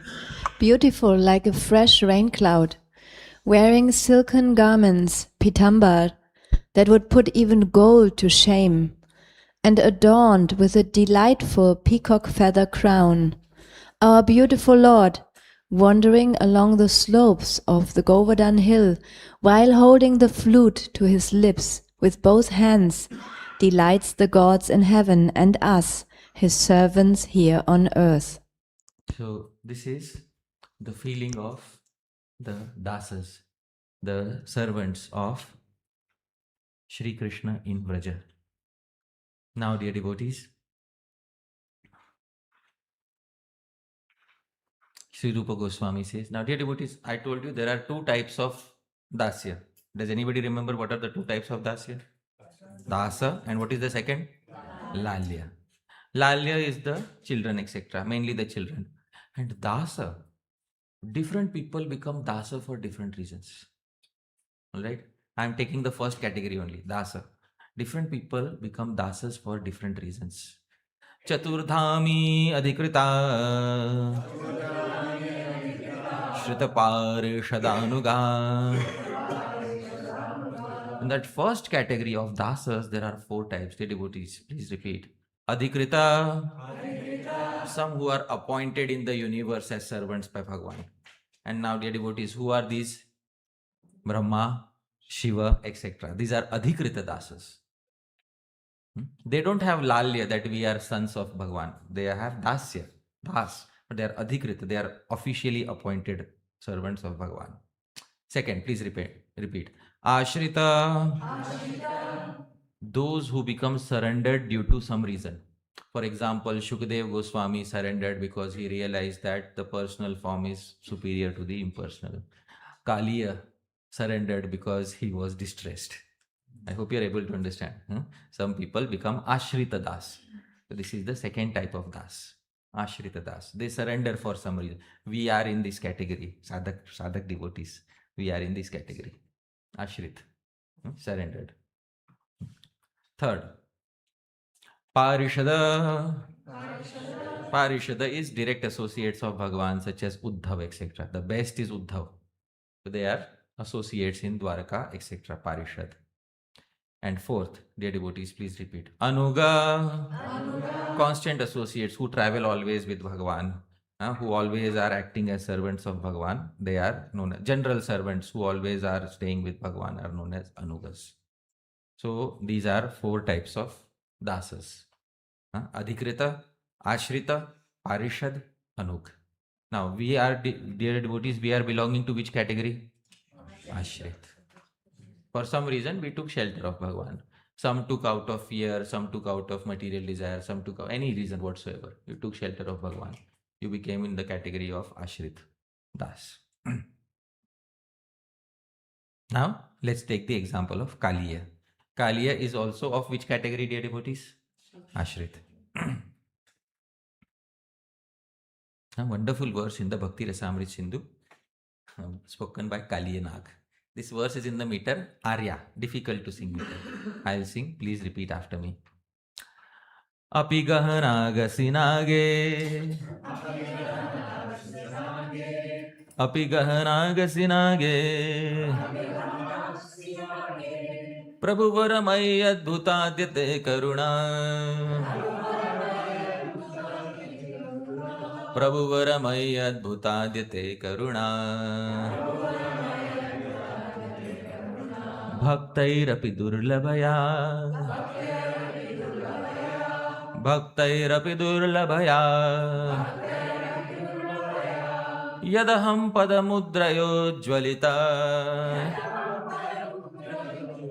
Yadaham padamudrayo jvalita.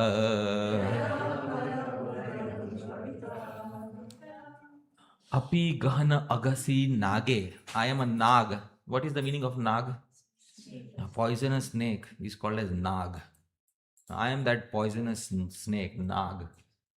So api gahan agasi, and I am gahan agasi. I am deeply sinful. But still, upon me, Prabhuvar, O Bhagwan, adbhuta adyate karuna. Your mercy today is wonderful. Why? Bhaktairapi durlabhaya. What is very difficult even for the devotees. Yad aham pada mudraya ujvalita. My head today has been illuminated by the direct signs of your feet. Bhagavan, my glory is such. Kalia is saying, all the other devotees will wake up in the morning and put tilak, Keshavaya Nama. Isn't it? And this tilak signifies the feet of Bhagavan. Everybody else will do that, but I will not do. Why? Because permanently on my head, the imprint of your feet exists today. Yeah, it is. Your Karuna, this is your great mercy upon somebody like me. So please read the translation. O best among lords, wonderful is your causeless mercy upon a most sinful snake such as myself. Today I got those foot imprints of yours on my head, which are ordinarily very difficult even for your surrendered devotees to receive. The dhwani, the hidden meaning behind the verse. Usually, even your most surrendered devotees also don't have the foot imprints on their head. Even they wake up in the morning and do Keshavaya Nama.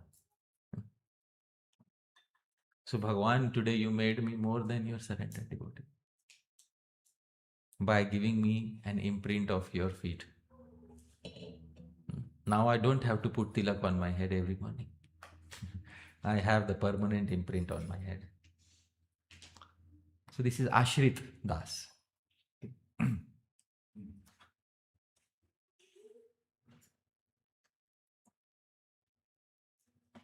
Another example of a surrendered devotee, Sri Ishwar Puri, is praying in the Padyavali. Wonderful verse by Sri Ishwar Puri in Padya, expressing his condition as a Das, expressing his humility as a Das.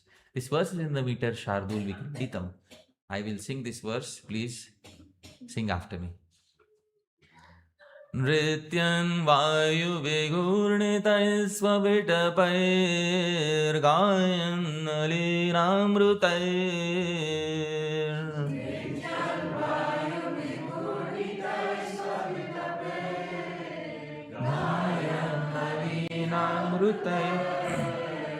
मुञ्चन् अश्रुमरन्दबिन्दुभिरलं रोमाञ्चवानाङ्कुरैः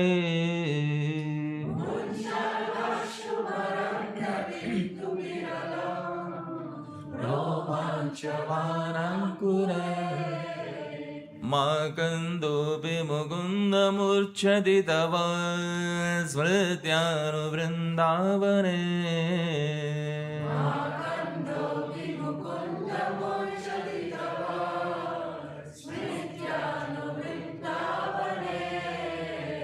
ब्रूहि प्राणसमानचेतसि कथं नामापि नायाति ते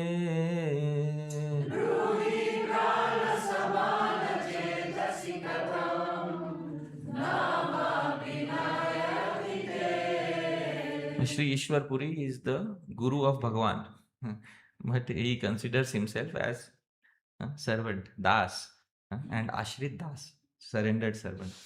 Sri Ishwar Puri's mind was such that it was restless. It could not stay in one place for long. He constantly traveled. So one fine day, Sri Ishwar Puri decided, I will go to Vrindavan. Now, in those days, you cannot go to Vrindavan in a train. You have to go walking. So, he is from the eastern part of India, from Gaya. He has to walk all the way to Vrindavan. Now, I have said this many times. When you take a train or a flight to Vrindavan, the body arrives 1 week before the mind. And after you leave Vrindavan, then the mind goes to Vrindavan. Oh, what a great time I had in Vrindavan. But when you walk to Vrindavan, the mind arrives 1 week before the body. And Sri Ishwar Puri is constantly meditating upon the Vrindavan that he is about to see. Now, the easiest way to travel to Vrindavan on foot is to first find the Yamuna river. Once you find the Yamuna river, keep walking across the banks of the Yamuna river. And sooner or later, you will reach your most desired destination. And what is that? Vrindavan. So, Sri Ishwar Puri arrived in Vrindavan, and the first thing he saw is a mango tree. When he saw a mango tree in Vrindavan, he was not thinking that I will pluck mangoes and eat now. Hmm? This is his feeling on seeing a mango tree. Nrityan vayu vigurnital svavitapar. Bhagavan, this mango tree is dancing by the movements of its branches. Now, dear devotees, does a mango tree dance? No. But this mango tree seems to dance by the swaying of its branches in the wind. And not only is the mango tree dancing, Gayan, it is also singing. And how is it singing? Alinamrutai, by the buzzing of the bumblebees around it. It seems to be singing. So not only is the tree dancing, it is also like this. It seems that this is the mango tree is also singing. And not only is the mango tree dancing and singing, Munchan Ashru, it is also shedding tears. And how is it shedding tears? Maranda Bindubhir, there are droplets of honey falling from the fruits and flowers. It seems to be shedding tears. Romanchavan, and not only is it shedding tears, its hair are standing on end. How do I know this? By the fresh sprouts which are sprouting from its main roots. Makandopi Mukunda, oh Mukunda, Makandopi, even a mango tree. Even a mango tree, oh Mukunda, Murchati, is fainting Tava Smritya by remembering you in Vrindavan. Even a mango tree is fainting in this way by remembering you in Vrindavan. If an ordinary mango tree is fainting in this way, Mukunda, Bruhi, tell me, Prana Saman, you are as dear to me as my very life. Tell me, Chetasi Katham Nam Apina Ayatite. Why does a single name of yours not make an appearance in the pathway of my heart? Tell me, why am I so steel hearted? If you have given such mercy even to an ordinary mango tree, am I worse than an inanimate mango tree that I cannot exhibit such symptoms when I utter your name? So, dear devotees, this is Das. Das has the right to complain. I hope you are able to understand. Das has the right to complain. Here is the translation, please read. Dancing through its branches, blowing in the wind, singing through the buzzing of bees, crying through the nectar drops falling from its flowers, displaying horripilations through its fresh sprouts. O Mukunda, even the ordinary mango tree in Vrindavan is fainting in ecstasy due to remembering you. O dear one, please tell us, why does your sweet name not make a single appearance on the pathway of our hearts? Dear devotees, as I said, Das reserves the right to complain. And sometimes servants complain in unique ways. Here is the final verse for today. We will conclude on this verse. Ya Draupadi Paritrane Ya Gajendrasya Mokshane Mayyarte Karunamurte Satvara Hare. Ya Draupadi Paritrane Bhagwan, when Draupadi was to be rescued, Ya Gajendrasya Mokshane, and when Gajendra was to be saved, Tvara, you showed great haste, you quickly ran. Isn't it? Mai Arte, today I am in difficulty. O Karuna Murte, he is giving a sarcastic remark. Oh, personification of mercy. Satvarakva Gata, on which vacation has your eagerness gone? Your eagerness seems to have taken a long vacation in my case. Because I am suffering here and you are not coming in front of me. Yeah. O Lord, you displayed great haste in rescuing Draupadi and in liberating Gajendra when they cried out to you. Dear Karunamurti, ocean of mercy, what happened to that haste when I am in distress, it seems to have taken a long vacation. Yeah. So that is the implied meaning in brackets. Dear devotees, this is the way a das stays with Bhagwan. Sometimes people feel if I become a das in the spiritual world, I will not be able to have any taste of Madhura Rati. I will not be able to experience any romantic life. I will not be able to experience any friendship or any, all the other rasas will be cut off. This happens due to an impersonal understanding of the rasas. When you have dasya in the spiritual world, that dasya is with Bhagwan. And with other associates of the Lord, you may have other bhavas, other moods. Like even dasas in the spiritual world have a family, they have spouse, they have friends amongst the other servants. They have the entire. Bhagwan will not keep you devoid of artha. I said yesterday what is artha.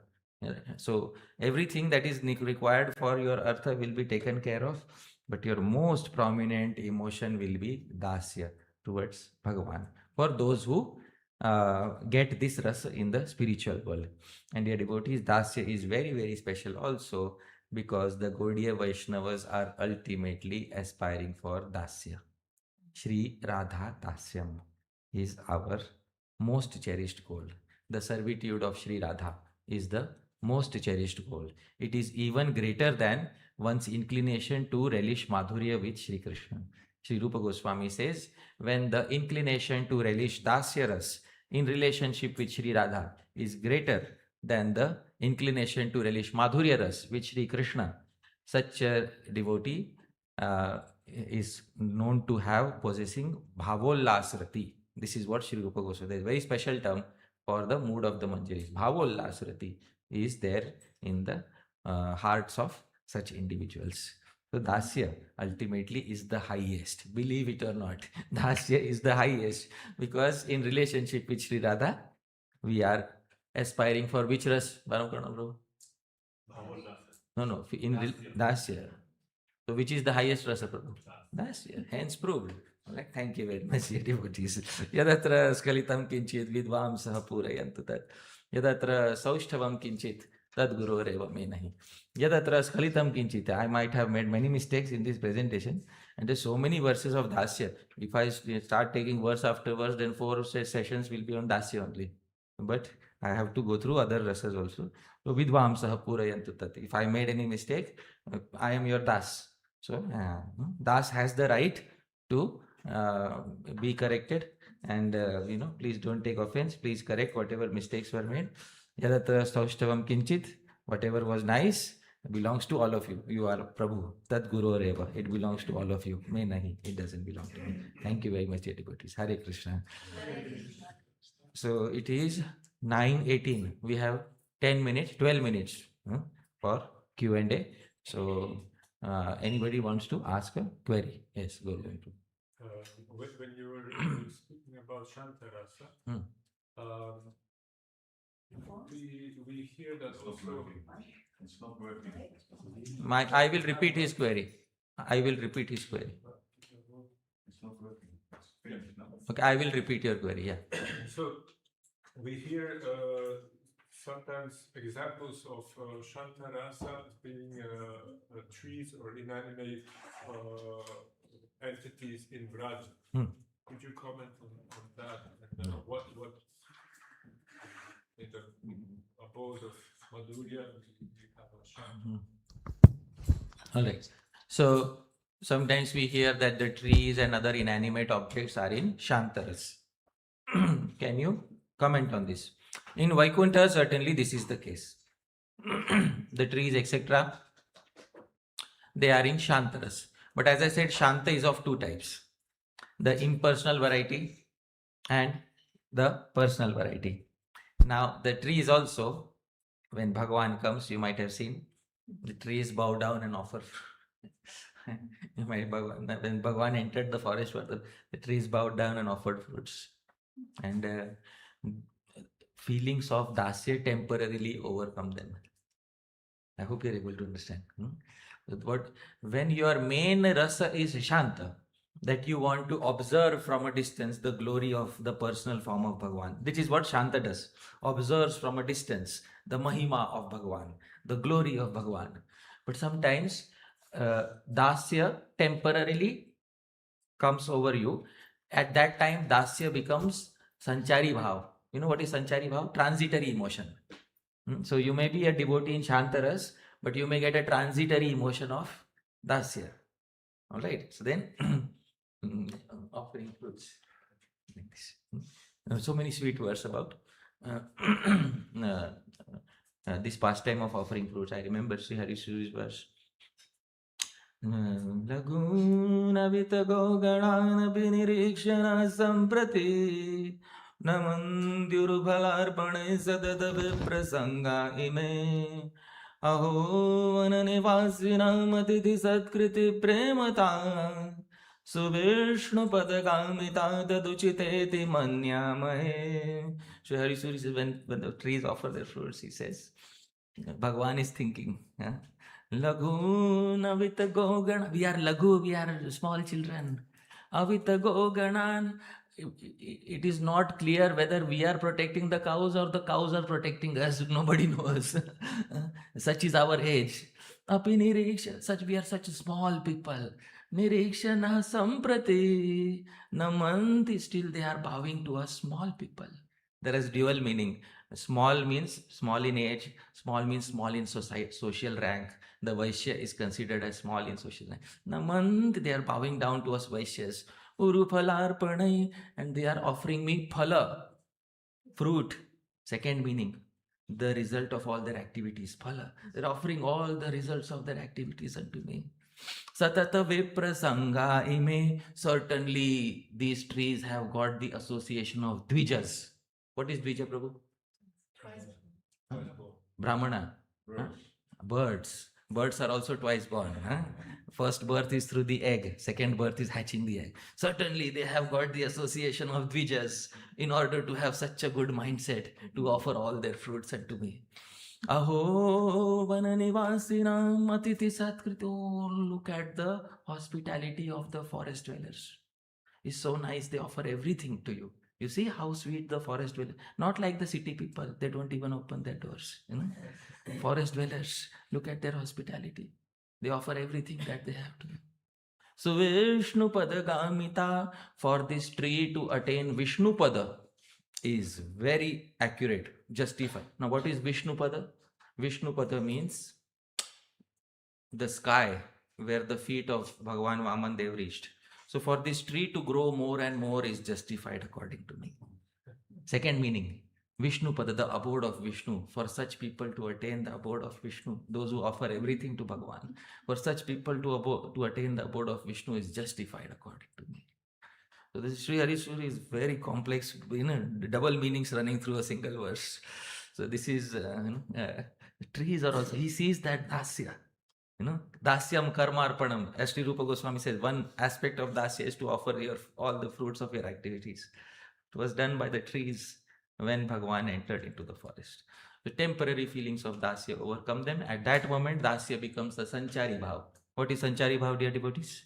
Transitory emotion. And their sthai bhav is always shantarati. Right? So, thank you so much. Okay. It's 9:24. One, yes. Anybody else? Yes, Prabhu. So, I don't know if I remember correctly, but my understanding is that we are all servants of Lord Chaitanya Mahaprabhu. Yeah.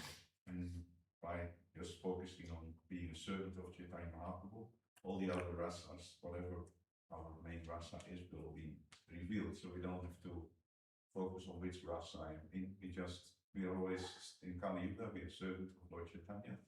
And by focusing on him, we adopt his modes and we develop the higher rasas. Yeah. So this understanding that we are servants of Chaitanya Mahaprabhu, so we just serve him and then automatically whatever is ahead in Krishna Leela is given to us. So this understanding is often given. There is nothing wrong with saying that we are Das, Chaitanya Mahaprabhu's Das. At the same time, Sri Rupa Goswami has said, and Srila Prabhupada also has said, so I would like to quote the exact words of Srila Prabhupada, because that's a very good praman. Srila Prabhupada quotes the verse of Sri Rupa Goswami in Chaitanya Charitamrita. Sri Krishnadas Kaviraj Goswami quotes, Prabhupada translates. Seva sadhaka rupena siddha rupena chatrahi tadbhava lipsuna karya vrajalokanusaratah. So Srila Prabhupada's translation. He should, the advanced devotee who is inclined to spontaneous loving service should follow in the activities of a particular associate of Krishna's in Vrindavan. Now, such a devotee, like all of us, when we become advanced, execute service externally as a regulative devotee, Chaitanya Mahaprabhu's Das, through the external body, and internally in the mind from his self-realized position as servant of Krishna. So both sadhak and siddha, both are specified here. Thus, he should perform devotional service both externally and internally. Externally as Das of Chaitanya Mahaprabhu, in the mind aspiring for some eternal relationship with Bhagwan. Both have to go on simultaneously. Only then there will be meaning to some songs. For example, Sri Narottam Das Thakur, through external body he sings Gauranga Karuna Karo Dinahi Na Jane Mosama Patita Prabhu Nahe Tribhuvane. So this is servitude of Mahaprabhu. After some time, the same Narottam Das Thakur, Radha Krishna Pran Mora Jugal Kishore, Jivane Marane Gati Ar Nahi More. So then, if we accept only part of that, then we will not be able to make sense of the other part. For whom is the other part applicable? So the other part is also applicable for us, but that is in the Siddha Avastha, that is in the perfected state only within the mind. And within Sadhak Avastha, in the practicing stage, servant of Chaitanya Mahaprabhu and the Goswamis. This is what we need to. So both identities have to be developed in this very life. So that is, because otherwise it will be after death. So no, in this life both identity should be perfected. The practitioner's identity and the Siddha perfected identity. It's 9:27. Can we take one last query or should we pause? We pause. Okay. Yeah. Okay, last question. Yes. So I understood Seva is part of its ingredient of Darshan. Seva is ingredient. Yeah. So when we have these two types of Dasyas, the second is Laila, Lalya. which is being maintained. Yeah. Where is the service or the Seva part in this Laila aspect? Yeah. What is the service part? Yeah. Where is the service aspect in this Lalyam? The service aspect in this Lalya is, in fact, the internal mood that I am fully dependent on him. Some sevas are done externally through the body, and some sevas are done simply through one's mood. So the very feeling that Bhagwan gets by, let's say, when a father comes in contact with a small child, so the father gets the feeling of superiority and considers the child as lower to him. So this feeling Bhagwan gets. So whose happiness is ensured in Lalya? Bhagwan's happiness or the child's happiness? Whose happiness is ensured? I guess both. Both, but the child is ensuring Bhagwan's happiness. Is he making Bhagwan feel that you are inferior and I am superior? Favorite. No. Does the child make Bhagwan feel inferior or does the child make Bhagwan feel superior? Superior. So the relationship is technically Dasya. Dasya is where Bhagwan is superior, devotee is inferior. Sakhya is where both are equal. Vatsalya is where devotee is superior, Bhagwan is inferior. And Madhurya is all around the place.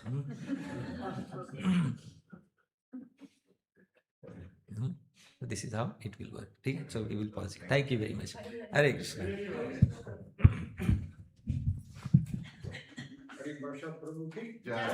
Prabhupada ki. So dear devotees, we will be very pleased and happy if you all go to the prasadam hall so that we can efficiently serve you breakfast prasadam, because it will only be from 9:30 till 10. So if you want to have some after talk, then please, you can do that in the Prasanam hall.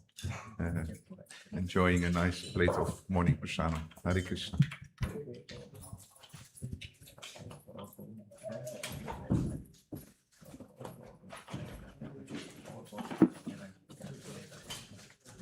Good question.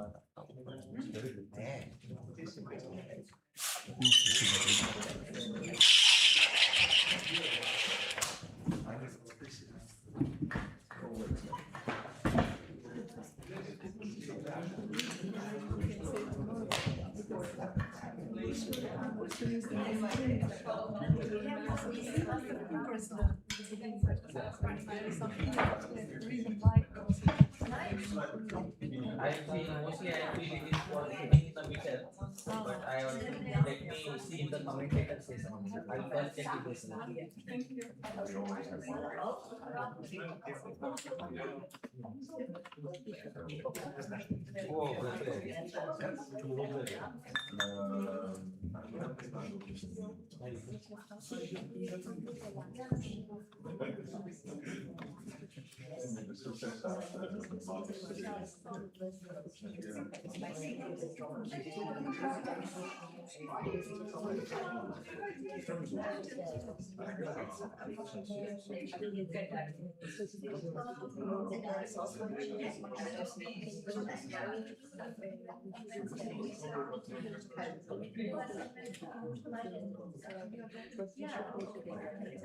But generally say service of Krishna is only after attaining the after perfecting God. Chaitanya Mahaprabhu is the current understanding. We are aspiring to be a Brajvasi in the near future.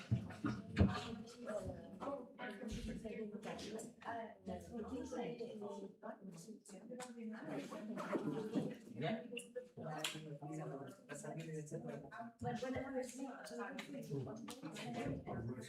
When we go to Krishna, it's more intimate.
Maar dat mag je niet doen in een tempelkamer.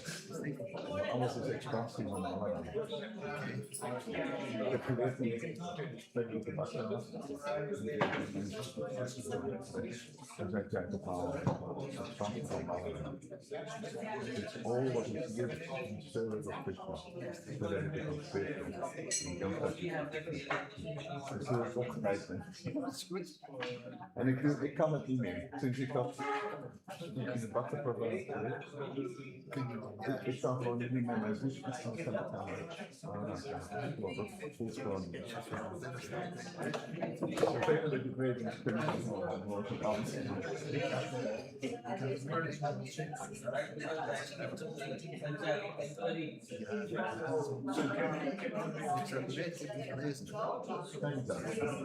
Zeggen hoe als ik het lees, moet ik met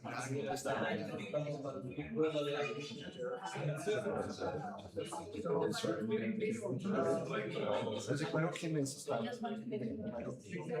Soms echt zo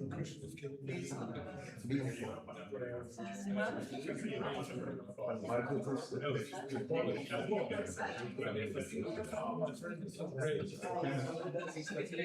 Zorg ervoor dat je bewust zijn.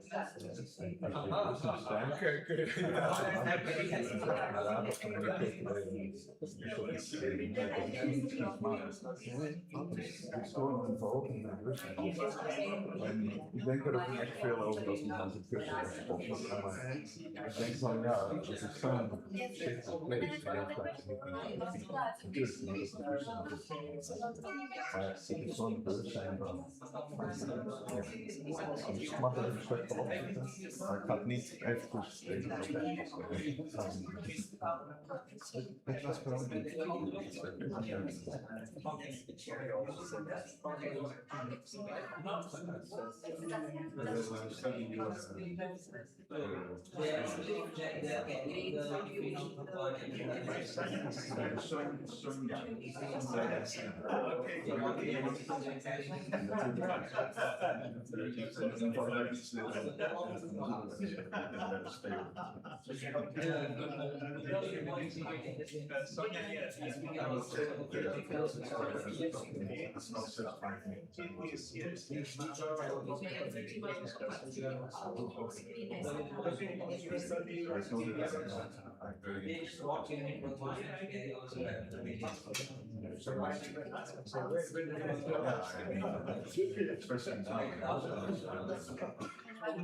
Somebody understands it.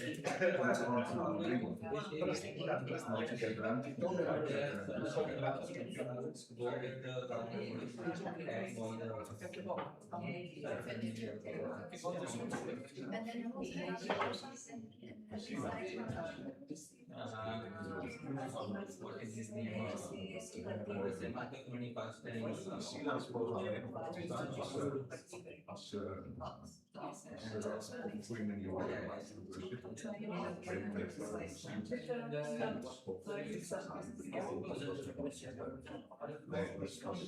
In the Mahabharata, there are many versions. For example, and many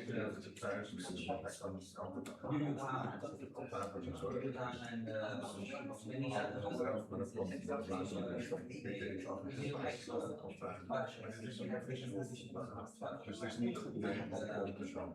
Maar ik zeg dat nee, dus we willen het niet staan. Dus dan hebben we geen they have investigations of kunnen alleen maar het als een positie. Dat is een en dan moet je de uitzondering maar we willen niet te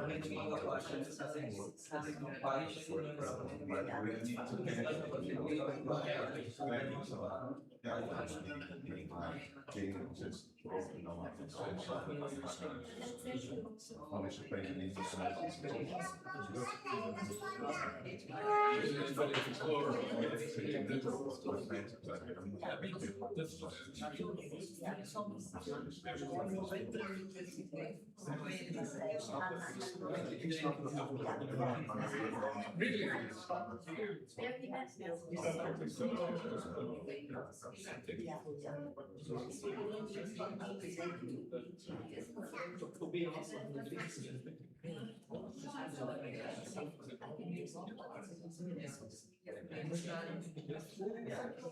the definition of Artha was given from Artha refers to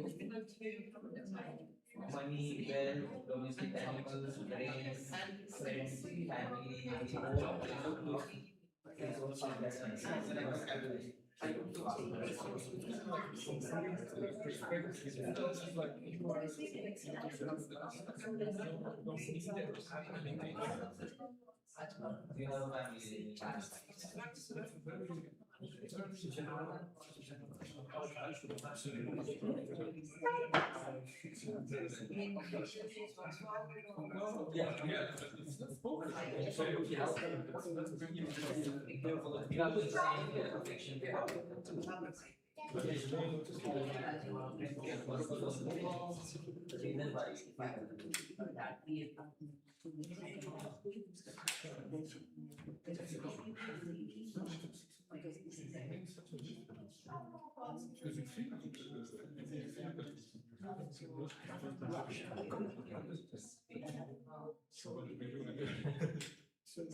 This as a consideration.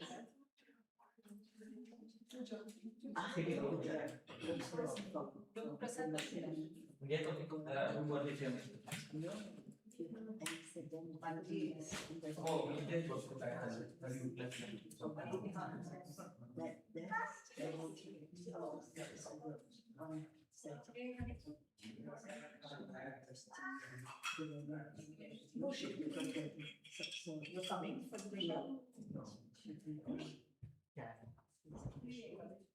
Some soup maybe you can cook it. Yeah, there for you.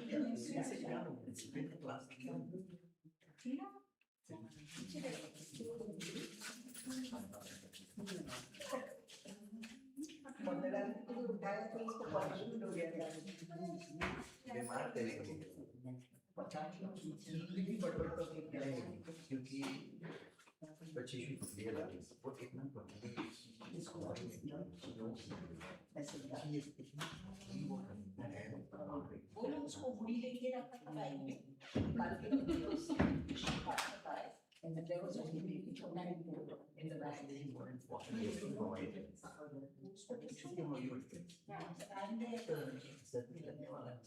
बोला था उसको बुरी लेके रखा है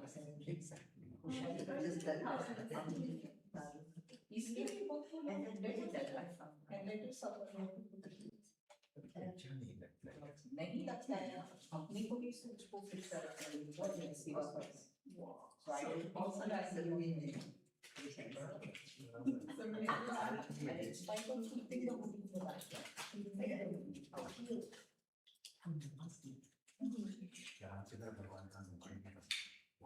well such a beautiful thing it's also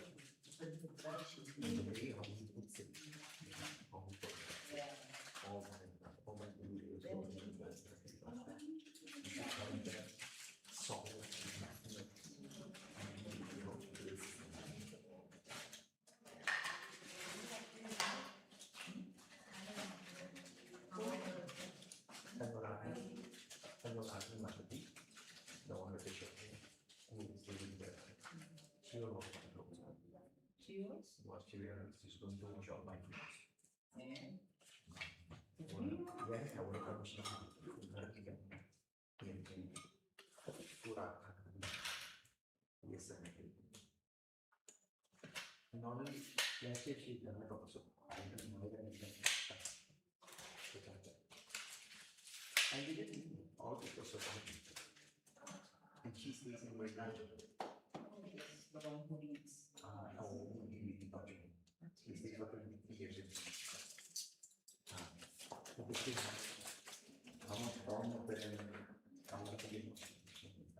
ऐसा मुझे देना होनी चाहिए please I don't want it covered cover हाँ पूरी टॉप पे पानी चाहिए जो मुझे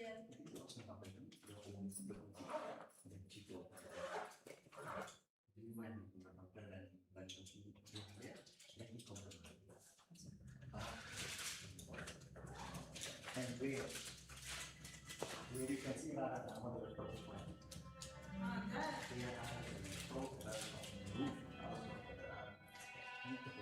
Quanti problemi avanti essere? Avranno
Take a pillow or 5, 6.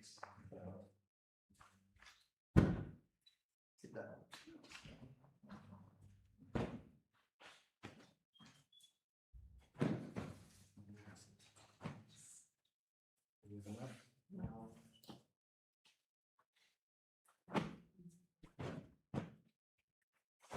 Good.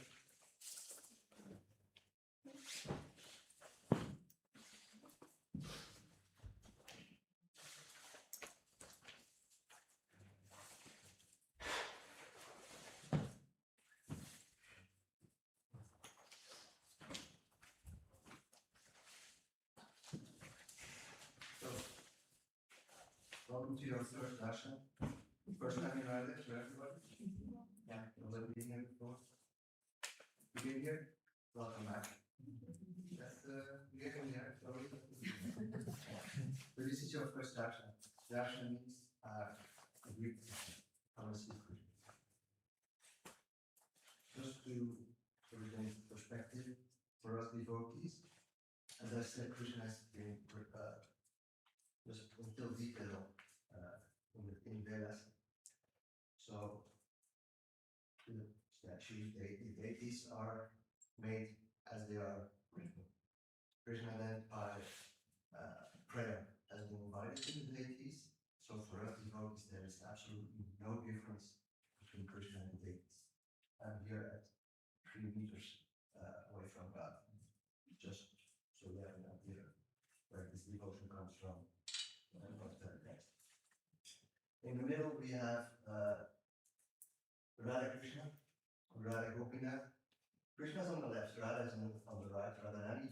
Radharani is the female love expansion of Krishna. They're always together. It's a divine couple. You say Krishna, you say Radha, Radha, say Krishna. The two little ones, left and right, Vishaka and Larita, are the most important gopis. Gopis are cowherd girls. Radharani is the middle. Are you good? You want to share? No. That's okay.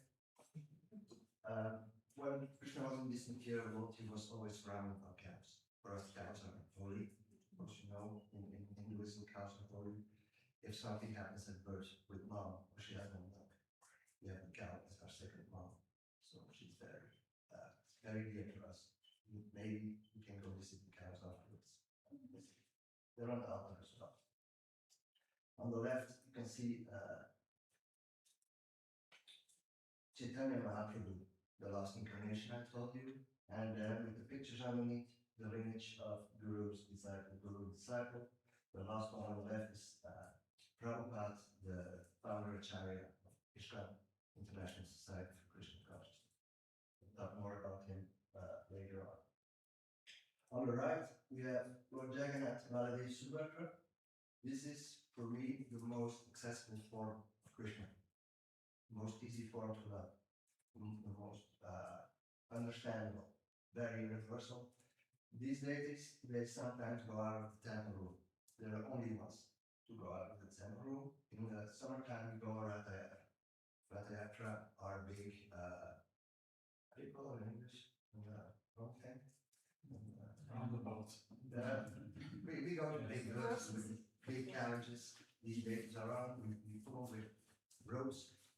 A lot of people, it's always, mostly in combination with India system. So whenever you see Ratha Yatra somewhere, it's these days. Here, in Vata, we are only here now this week because we are celebrating Ramanathan. So we have Rama, Lord Rama in the middle, Lakshman, his brother, Sita on the right, and Hanuman in front of them, doing his prayer. Good so far? So a day in the temple room, it's a service from early morning till late in the evening. The temple is always open. So now we're in between ceremonies. The next one will be just before noon when we have a food offering. Several times a day, in the early morning, just before noon, in the afternoon, in the evening, we have food offerings. Everything we have to make preparation, we receive from Krishna. Ingredients, know-how,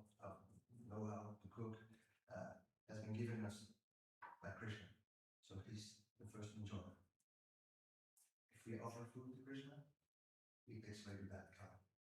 So it's double look. We always offer to Krishna to have purified food. So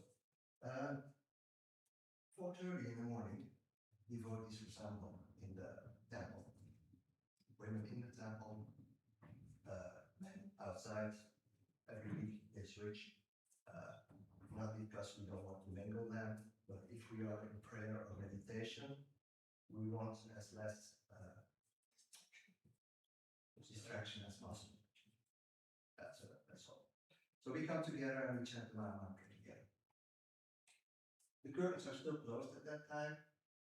6 pujaris come on the altar. Pujaris are people that do ceremonies, like priests, so to say. Male, female, of course, there's no difference in pujaris. And then the entire altar is changed. So everything you see now, from outfits, fresh garments, jewels, background, everything is changed in the morning. It's about 2 hours and a half, 7 o'clock. The curtains open for first darshan. So the altar, as you see it now, it is since this morning. It was completely different yesterday. Tomorrow it will be again completely different. 7 o'clock, 7:15, we take first darshan. We come to read Krishna, curtains open, and we get to read Krishna. We have ceremony for Krishna and for our guru, who's in the back, till 8 o'clock. He's not the guru. Until 8 o'clock. From 8 to 9 we have class. You know, there's a verse in the Bible. So there's every day a verse out of Bhagavad Gita, Srimad Bhagavatam, sacred books, and somebody's giving a lecture about that. So this morning we had a special guest who gave a lecture. Sometimes, most of the time, it's devotees from Radhedesh, but sometimes guest speakers come. Special day today, that's why we came to the temple first. Later on, there's a lecture of 2 hours at Kirtan. At 9 o'clock, we have breakfast together until 10 o'clock, and then everybody starts with his tasks of the day. We have a lot of tasks to keep and maintain only the castle, religious part, teaching part, and the tourist part, which is very busy at times, still calm now in months to come. We have about, I think, visiting tourists who do a guided tour. We have about 15,000 a year. Visitors, all in all, we're about 50,000 people that come to our festivals, the biggest festival, the Masani Festival, where we have we celebrate the birth of Krishna here. We had 5,500 people last year. In one day, so they all come to the temple, to the crowd. So we have a lot of people. Groups that come for retreats, yoga retreats.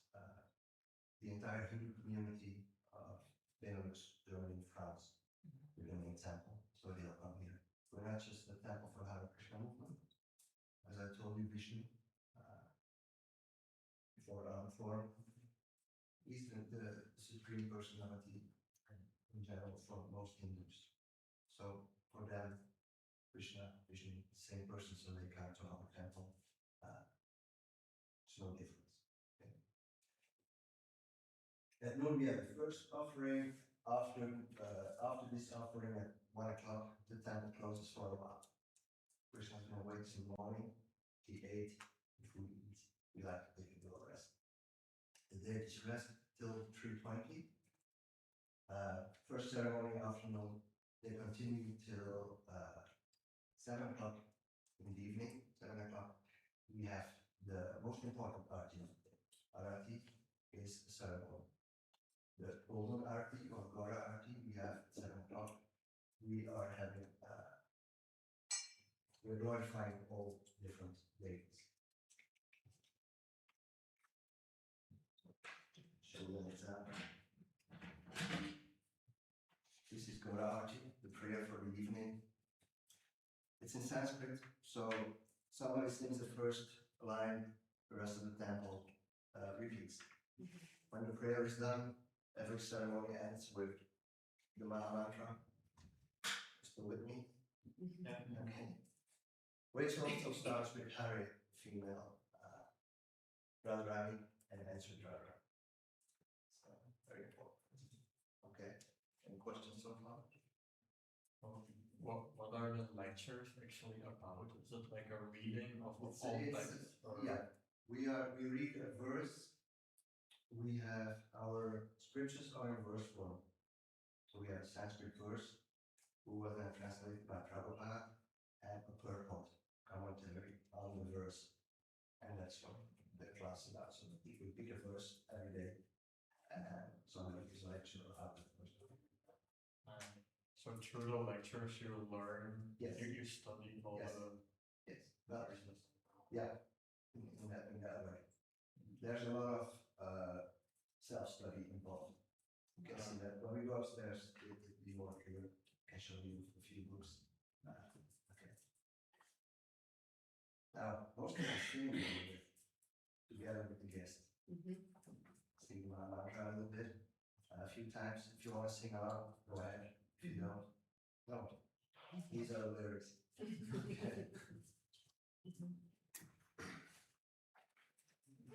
I sing like a frog. Sorry about that. You'll find out soon. I want it.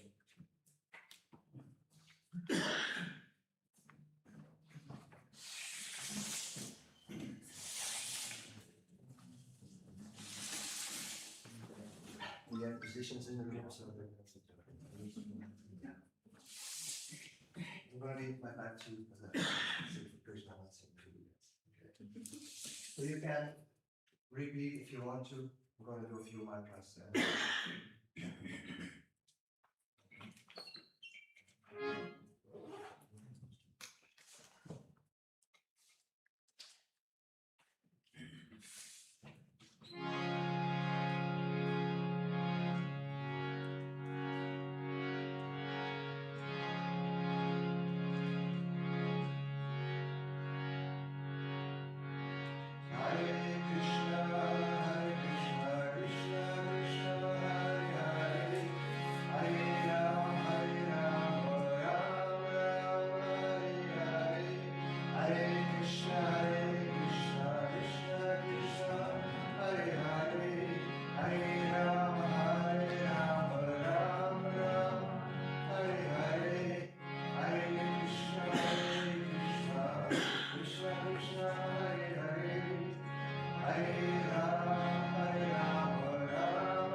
Unless you want to continue. We can always come back later on after the tour. I'm not get, we'll see where we go. And then you guys have a lunch with us. So in between you can do a walk or come back for the noon art. So from 12:30 to 1 o'clock, there's a singing in the temple. We have offerings to Krishna. It's very interesting. If you don't want to walk, it's just nice. It's nice to see the ceremony with somebody who can actually sing. What do you offer to Krishna? Is that flowers or is that? We have offer fire with ghee, lamp. So ghee is clarified milk. Ghee lamp, flour, water, essence. So this is we offer. It's nice to see that. Noonday get their beds. We put Krishna to bed, so he gets to bed. It's a nice ceremony to follow. So okay. Shuru. Is there somebody who has a problem with stairs? No, go to the tower.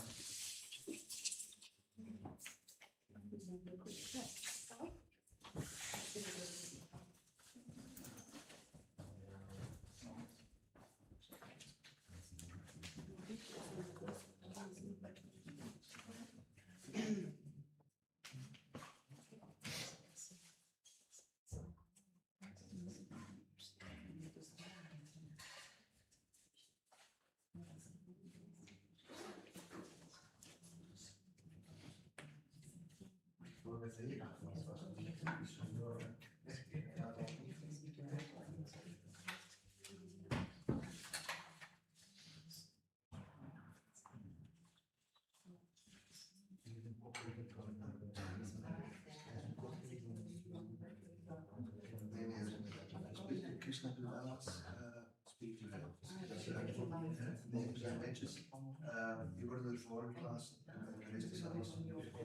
Nee.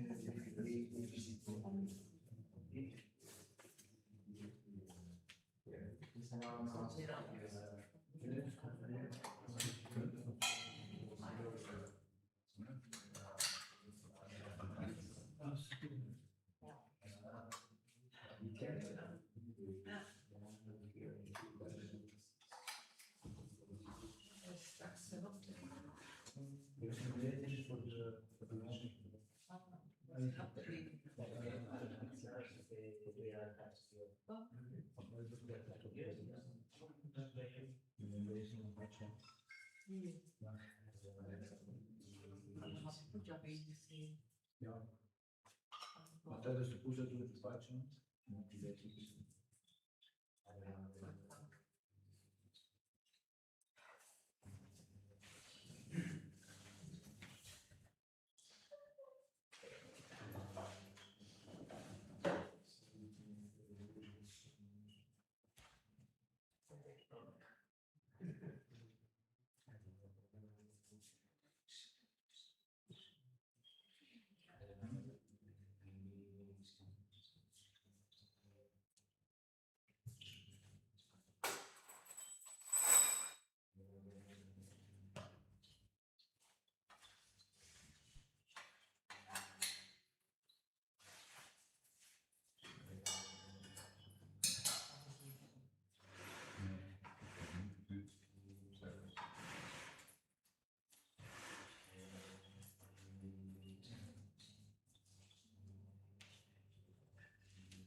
Die vont verder niet duren. Ja, voor je vond wel een zo. Dus kan je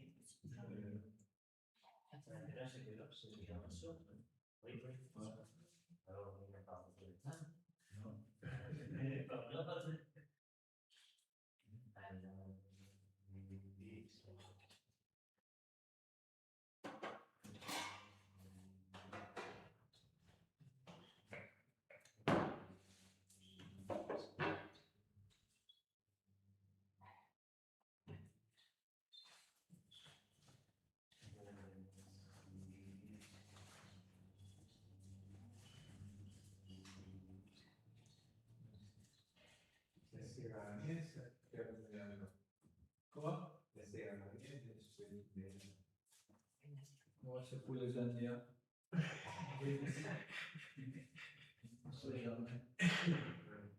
Nossa, só deve ter disciplina.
Wel meer is nog een. Dat is natuurlijk. Ja, dat is maar apart. Dus zo'n marine.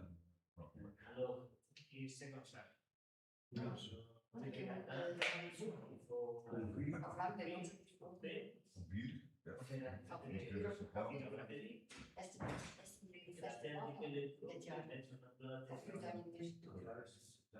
Maar in september. Maar is een beetje van vroeg.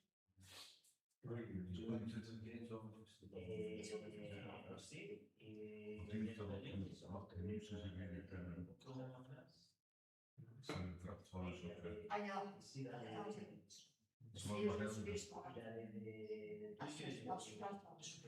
was school hier in dat huis. Als dat altijd zo op hun graffiets maar staat zo'n mond zijn weer. Ze was in het strafveld. Maar nu is er zeker een afkleding dan. Dat was van Antwerpen. Ze zitten zeker een afkleding dan, denk ik. Wat ging ze? Is het nog normaal? Zie je langer niet? Maar dat is gewoon hier. Je hebt er van reuze gezet. Daar is het al vandaan van nu. Nee, het is van haar niet. Zoals dan ik. Zoals je ook altijd, dat is gewoon hier. Ik denk dat op film dan is het want dan in de groep in mijn groeperen, Laat ik dan en laat ik dan dingen op.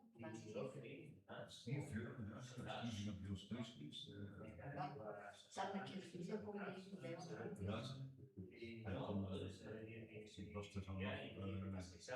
Steve was een vrouw. Ja. Ja, dat was het was. En wat er nog meer. En nog twee. Ja, want je wilt dat er van dingen zit. Eentje. Dat is wat van dingen zit. Dat was echt zo'n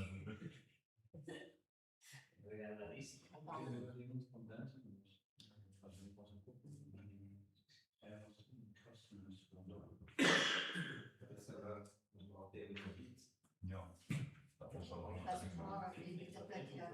ja, dat al een stuk schrik. We zijn 22 jaar ouder.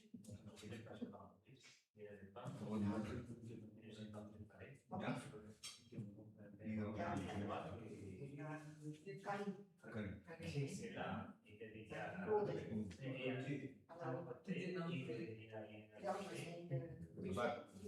Nee, nog anders.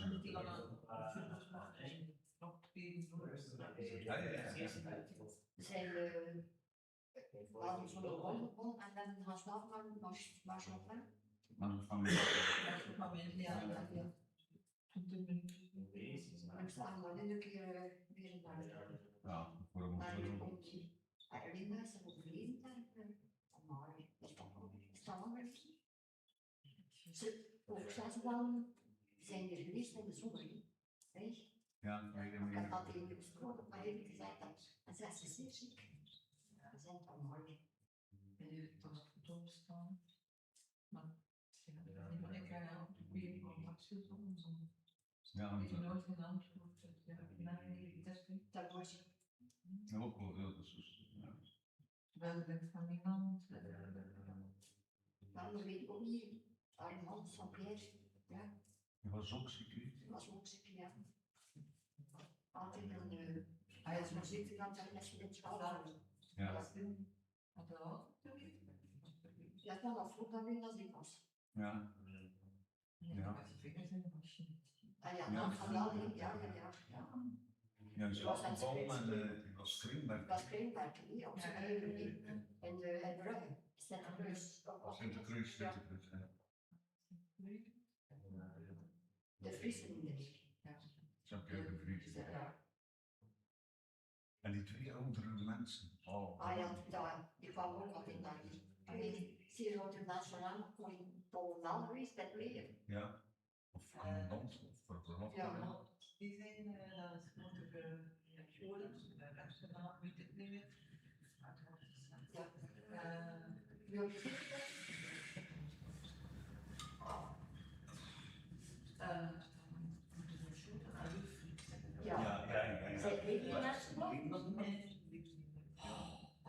Dat is wat toen al.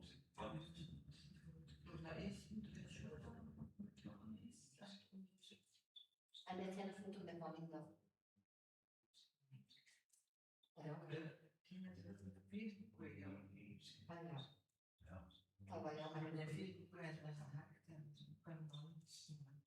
Met dat ook. Ja, moet je dat ook graag. Dan kun je het stopt. Het stopt. En dan opnieuw beginnen. Als Als hij niet van die groep. Nu. Dus dat is ook wel af geweest. En dan niet lang geleden. Dat denk ik lang geleden. En zou je dat nog eens stoppen? Ja, dat was voor de. Dan weet je, het is raar. Een raar moment aan de rare tijd. Ja, eigenlijk voor zo'n dingen. Linda. Dat kan wel.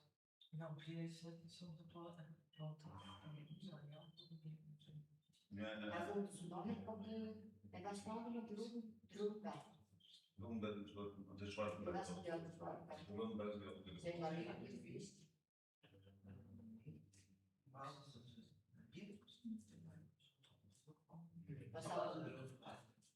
ze hadden een dochter ook, hè. Maar die schilderen had goed goede draad. Ja. Hier ben nu en. Ja? Ja, dat is.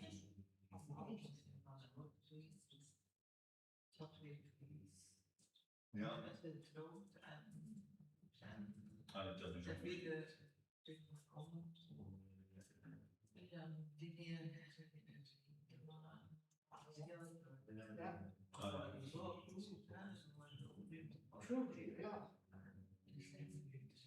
Ja, zie je dat naar school dan? Zijn dan naar school en alleen kwam de vlees van leer toen zo'n groep was gevonden. Ja, En de kwam die eerste, dat je nog zei, was een zelfde zoon. nee, dat is niet zo goed.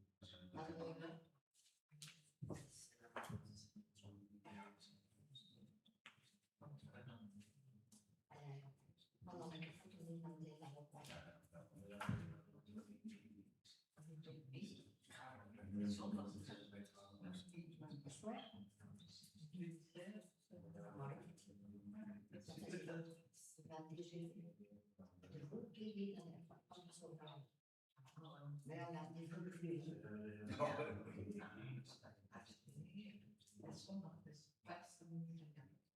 Ja, maar 3 weken met elkaar.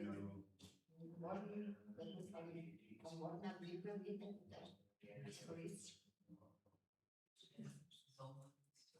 Ja, dat is zo'n probleem, dat is best wel moeilijk. Alleen een kutje. Dat vind ik goed. Dat vind ik goed, ja. Dat is die dit van. En ik zie hoe dat is gedaan. Om toen aan de aankomst te lezen en je was soms dat Ja. pakken. Nee, dat wordt een sorry. Ze denken dat dat het plan wordt. En de buurt.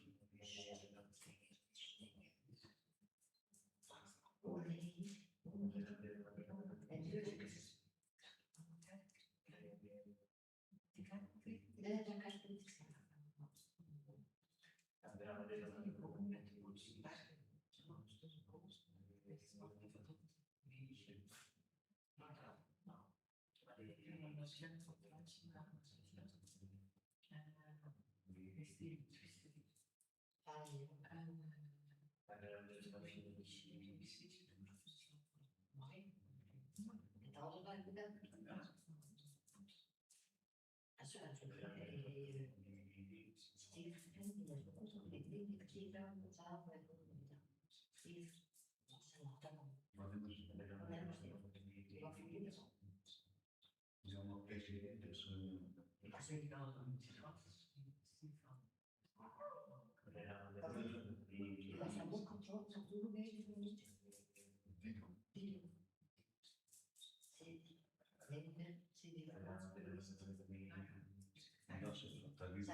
Ja.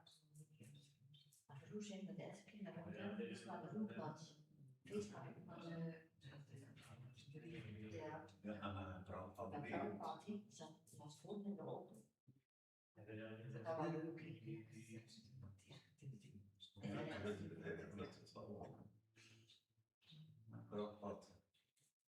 Ik kan hem niet laten om te komen, maar weet je.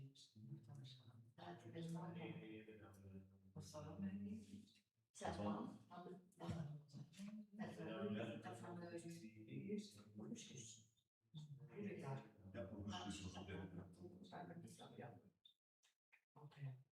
7 maanden. Wat blijft het zeggen? Nou ja, dus school met de school. Ja. Ah, zie.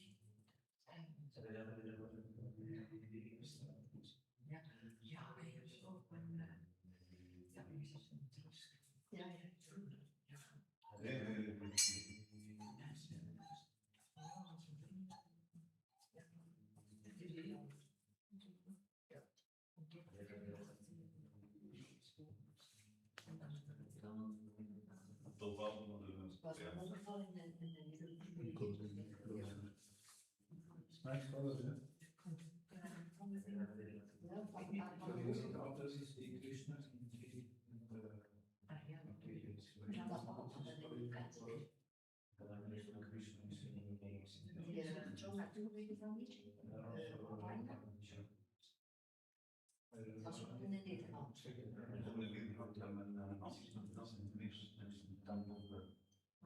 Oh ja, en de helft.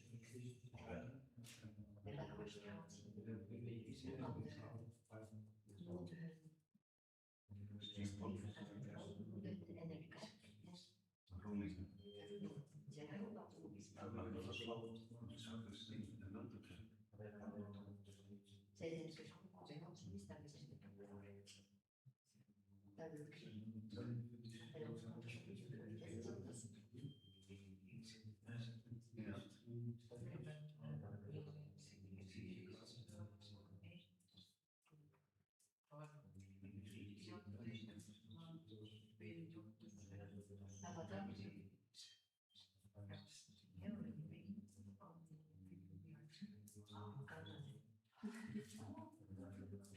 Dat is nu waar, hè?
She can look like this. I will give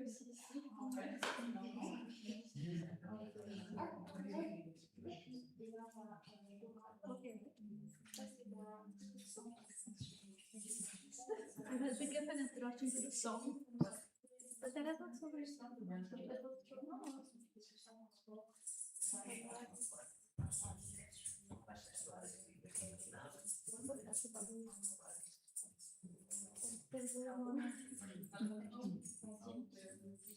Iedereen is naam. Dit komt van de she's not I don't know. Do you want to stand facing it or? Yeah. facing the It's a slow trickle. We're expecting.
Hare Krishna, dear devotees. Hare Krishna. So there's going to be a dance this morning dedicated by Kirtida. She's a very talented Odissi dancer. I kindly request you to stay on this side of the temple room.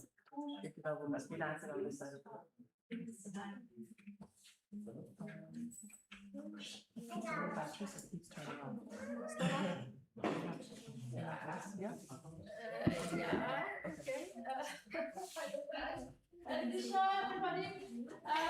We will start with a dance performance by Kirtida on a special occasion of Brahmanavami.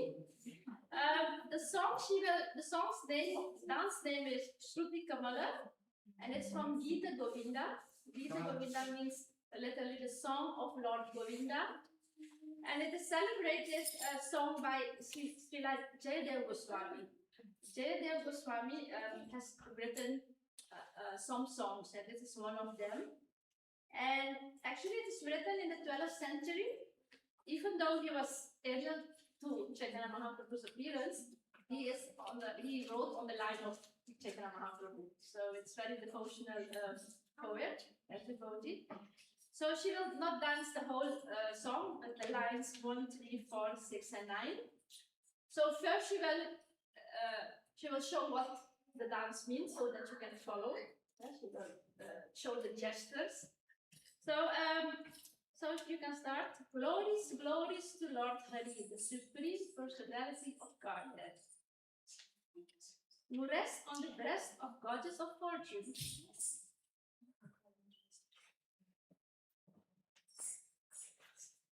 Who is adorned with jeweled earrings and wear garlands of forest flowers.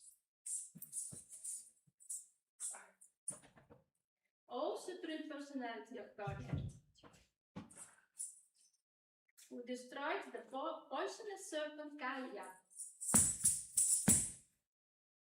You are the beloved of all living entities, and the sun in the galaxy of the Yagu dynasty.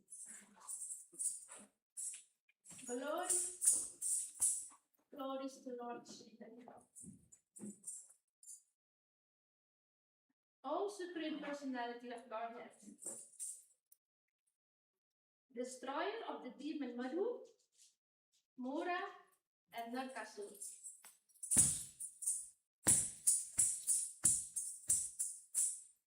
You are seated on the roof.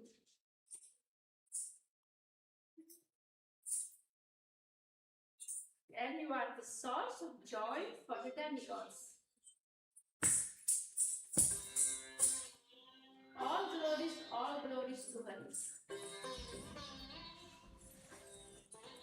O Supreme Personality of Godhead, the incarnation of Lord Ramachandra. As the gem of the daughter of Janak, Sita Devi.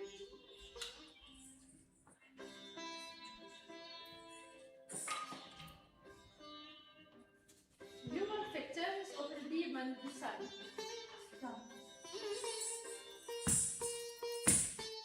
And you defeated the 10-headed demon Ravan in the battle.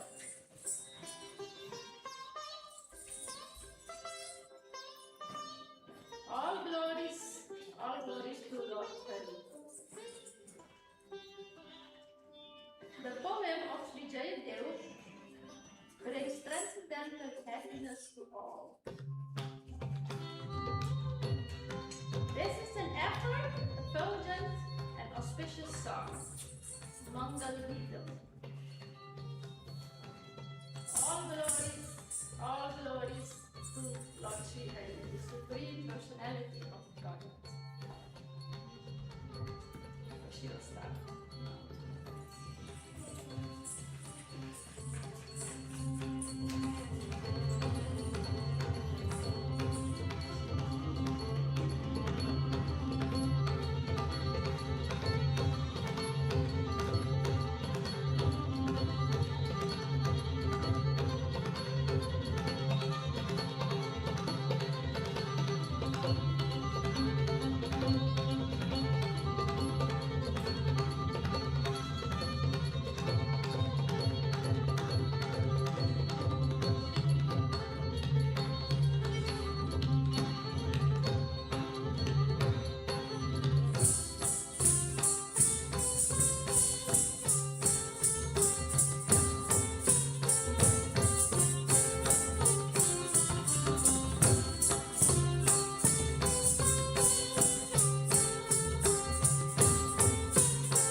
Thank you so much for this wonderful performance. Next, we will have a class by Hare Krishna Prabhu. So, yeah, we can say as yes.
I have a table.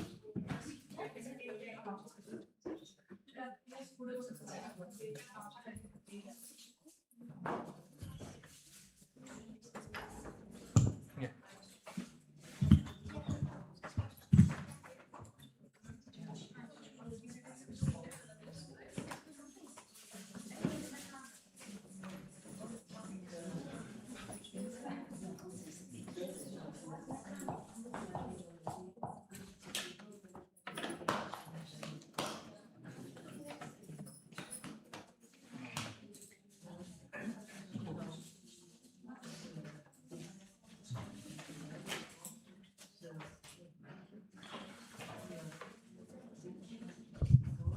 Hare Krishna.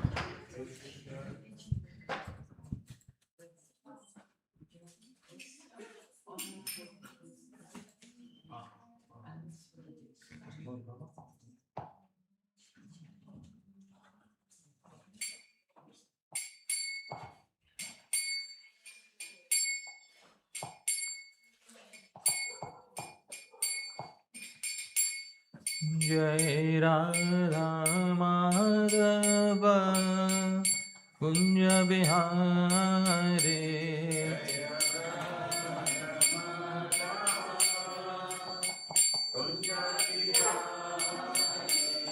Jai Radha Madhava Kunja Bihari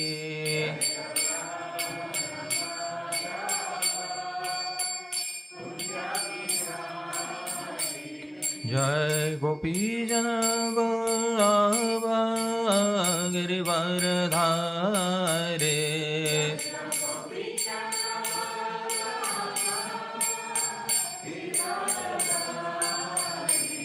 Jai Gopi Jana Vallabha Girivardhare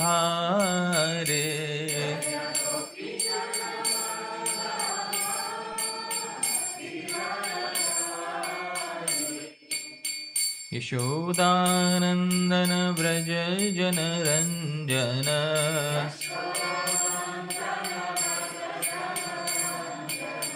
Yashodanandan Vraj जनरञ्जन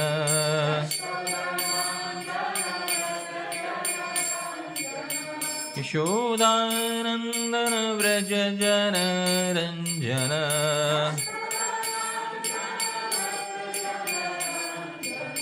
यामुनतीरवनचारे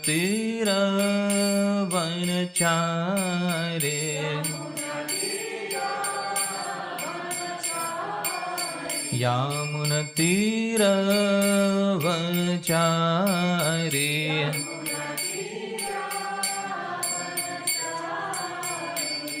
जय राधा माधव कुंज बिहारी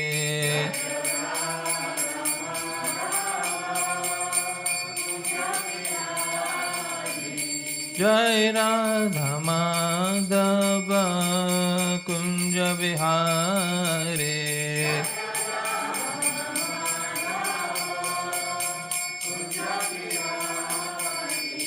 जय राधा माधव राधा माधव राधे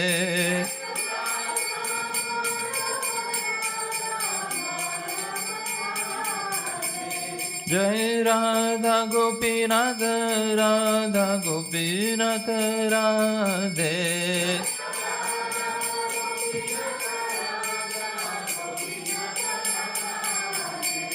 जय गौरनिताय जय गौरनिताय जय गौरनिताय जय गौरनिताय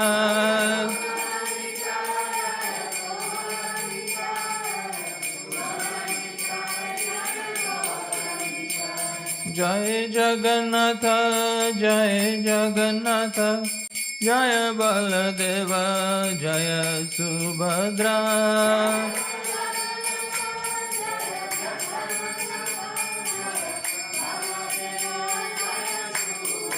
जय प्रभुपाद प्रभुपाद प्रभुपाद जय प्रभुपाद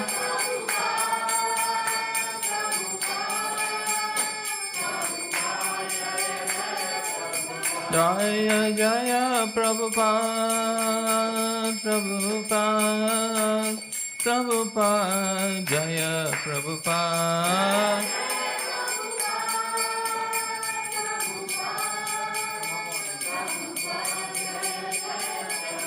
जय जय गुरुदेव गुरुदेव गुरुदेव जय गुरुदेव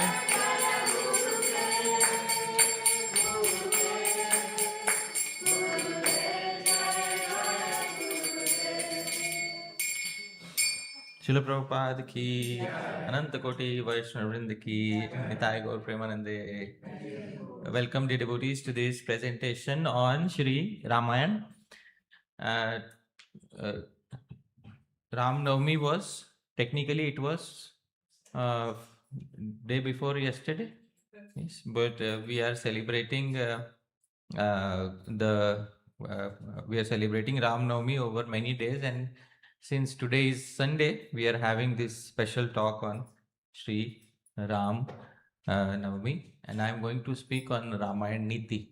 Niti means some of the very important lessons which are taught in Shri Ramayana of Valmiki Muni, very important for the practical day-to-day life of all the individuals in the world, not only devotees but also the broader society outside.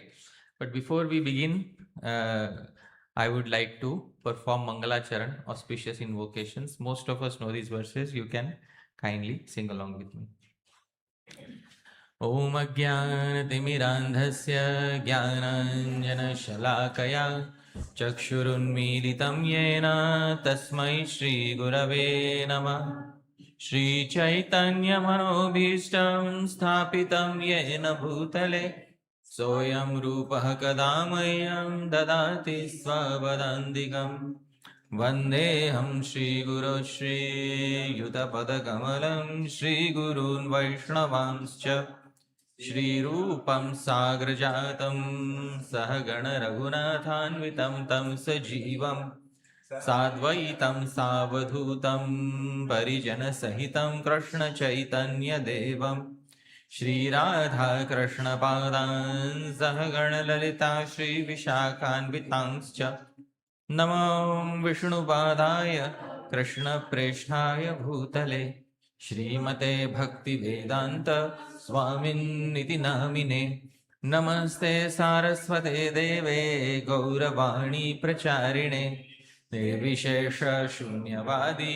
पाश्चात्यदेशतारिणे नमो महावदान्याय कृष्णप्रेमप्रदायते कृष्णाय कृष्णचैतन्य नाम्ने गौरत्विषे नमः हे कृष्ण करुणा सिन्धो दीनबन्धो जगत्पते गोपेश गोपिकान्त राधाकान्त नमोऽस्तुते तप्त काञ्चन गौराङ्गी राधे वृन्दावनेश्वरी वृषभानुसुते देवी प्रणमामि हरिप्रिये वाञ्छाकल्पतरुभ्यश्च कृपा सिन्धुभ्य एव च पतितानां पावनेभ्यो वैष्णवेभ्यो नमो नमः जय श्री कृष्ण चैतन्य प्रभु नित्यानंद श्री अद्वैत गदाधर श्रीवासादि गौर भक्त वृंद हरे कृष्णा कृष्णा कृष्णा हरे हरे हरे राम राम राम हरे हरे। शिल प्रभुपाद की, श्री सीताराम लक्ष्मण हनुमान की, अनंत कोटि वैष्णव वृंद की, जय गौर प्रेमानंदे। So welcome once again. It's a very wonderful day to speak something on Sri Ramayana Niti. I'll begin with a quote from Srila Prabhupada, and Mataji, can you kindly loudly read what Prabhupada says about Bhagwan Ram? Lord Sri Ramachandra, by his practical example, showed how to live for the benefit of all human society. He fought with demons like Ravan, he carried out the orders of his father, and he remained the faithful husband of Mother Sita. Thus, there is no comparison to Lord Ramachandra's acting as an ideal king. Indeed, people still hanker for Rama Rajya, a government conducted like that of Lord Ramachandra. All right. So it's a very important thing that human society, it needs to have stability, and stability can only be ensured when there is proper governance in the society. And this stability, the best example was shown at the time of Bhagwan Ramchandra, because Ram Rajya is considered to be the most ideal form of government that has ever existed. Now, Ramayana is such a pastime, it is such a history that it is full of what we call Sorry, the microphone. okay. Because she will do more than that. Sorry. So Ramayana is such a pastime, from beginning to end it is full of Karuna Ras. Karuna Ras is the mellow of piteousness. From beginning to end, Ramayana is full of the mellow of pity. In the very beginning of Ramayana,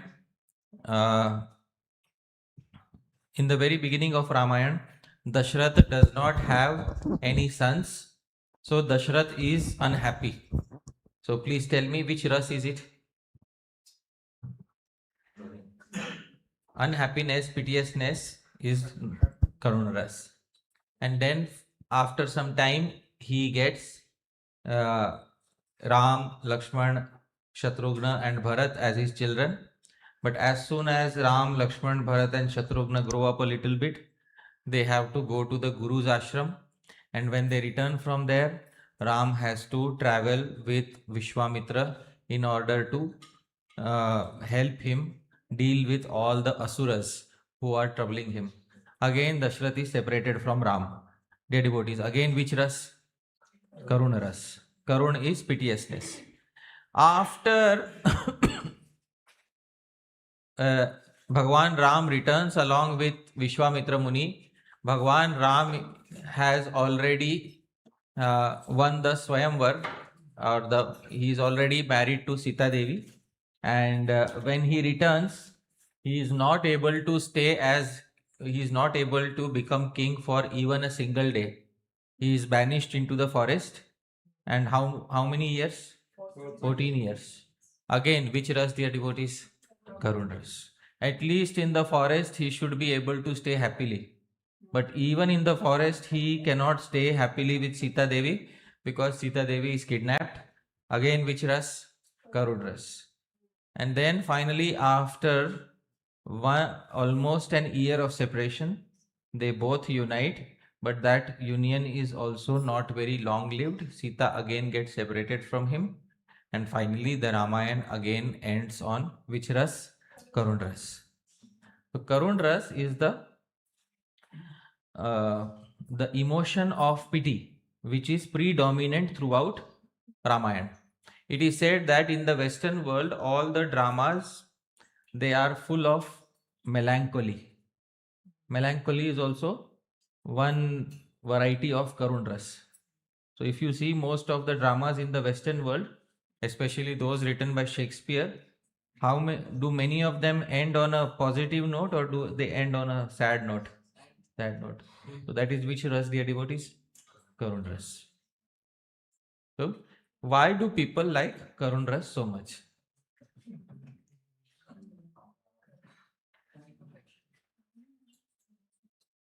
So I have explained previously, when suffering goes through the framework of rasa, even suffering becomes joyous. And I am reminded of my childhood because I used to watch many dramas. Along with my father, we used to go see many dramas of Bhagwan Ram.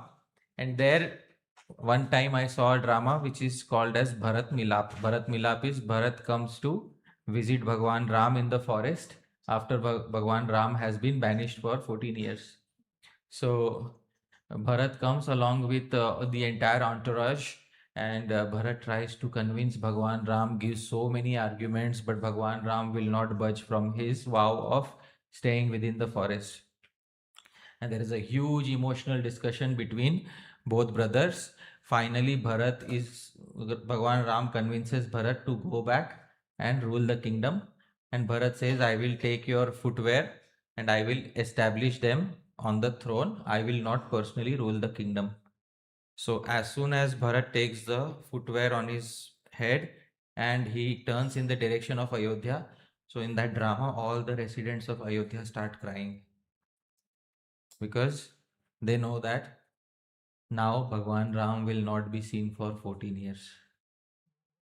So they start crying in the drama. So when all the residents of Ayodhya on the stage, all the actors who are crying, suddenly I saw that the person next to me is also crying. So logical question should be asked. Your brother is sitting right next to you. Why are you crying? His brother was sitting right next to him. So why is he crying? So dear devotees, this is what is called in drama as Sadharanikaran. Sadharanikaran is a generalized version of the emotions which are experienced by the artists. A generalized version of that emotion starts flowing within the heart of the person who is watching closely. It is called Sadharanikaran. And this is when that emotion passes through the framework of rasa. And that same emotion, although it appears as pity or sadness, it starts giving joy to the heart of the viewer. And so when we came out, I said, oh, what a wonderful drama it was. I want to watch again. But if it is suffering, why would you want to go through suffering again? Isn't it? So when the suffering goes through the framework of rasa, it becomes big enjoyment. And therefore people love Karun ras. And Sri Valmiki began the Ramayana, the entire Ramayana began on the note of negativity and Karun ras. Here is the verse that started it all. Dear devotees, the history behind this is, and one morning Sri Valmiki Muni had gone to the banks of the river in order to perform his morning sandhya, and there he saw Krauncha, a pair of heron birds. Krauncha, we say sometimes. How do we translate Krauncha? It's called heron, Heron, heron birds. They were it was wonderful spring season. Both birds were mating and they were very happy. And Valmiki Muni was observing both the birds. And at that particular point of time, suddenly an arrow came and went through the heart of one of the birds. And Valmiki Muni was immediately, entire scene, which was full of shringar. Shringar means it was full of romance. It turned into bibhatsa, ghastly. And Valmiki Muni was taken aback by this. Valmiki Muni was very sad on seeing that one of the birds died and the other bird was piteously crying out. So suddenly, from the mouth of Valmiki Muni, suddenly some words came out, and this was reflex action. Valmiki Muni did not realize what suddenly came out of his mouth. Manishad pratishthatvam agama shashvati sama yatkram cha mithunadekam avadhi kama mohitam. Valmiki Muni said, because he knew there is a hunter, and the Sanskrit term for hunter is nishad. He said, Nishad, O hunter, ma pratishtha tvam agamaha, may you never attain any peace. Shashvati sama, for eternity. May you never attain any peace for eternity. Why? Yat krauncha mithunat ekam avadhi. Because amongst the couple, krauncha birds, ekam avadhi, you killed one of them. Kama mohitam, who was overcome by love in the season of spring. Spring season is a season when almost all animals, birds, etc. engage in procreation and love. And in this season, you have killed one of them. Valmiki Muni, suddenly, these words came out of his mouth. So here is the translation. Please read the translation. This is directly in Valmiki Ramayana. O Nishad, may you never attain any stable peace for the long years of eternity, for you killed one of the two Krauncha heron birds that were overcome with the desire to mate. So Valmiki Muni gave that curse to the Nishad, to the hunter, and he came back to his ashram, and Valmiki Muni was dejected because usually Munis, they don't like it when krodha or anger comes from them. Krodha vegam, or the urge of anger, is supposed to be controlled by a Muni. And today Valmiki Muni temporarily lost his grip over his krodha vegam, his anger. And Valmiki Muni was dejected. I said, why did I curse that hunter like that? I should have not done that. While he was dejected, suddenly Bhagavan Shri Brahma appeared in front of him and said, don't worry, it was my arrangement. And what you spoke, please repeat once again. Manishad pratishthatvam agama shashvati sama yat krauncha mithunadekam avadhi kama mohitam. Valmiki Muni, this is the first verse in the meter Anushtup. This will become the standard meter of all Shastra in the future.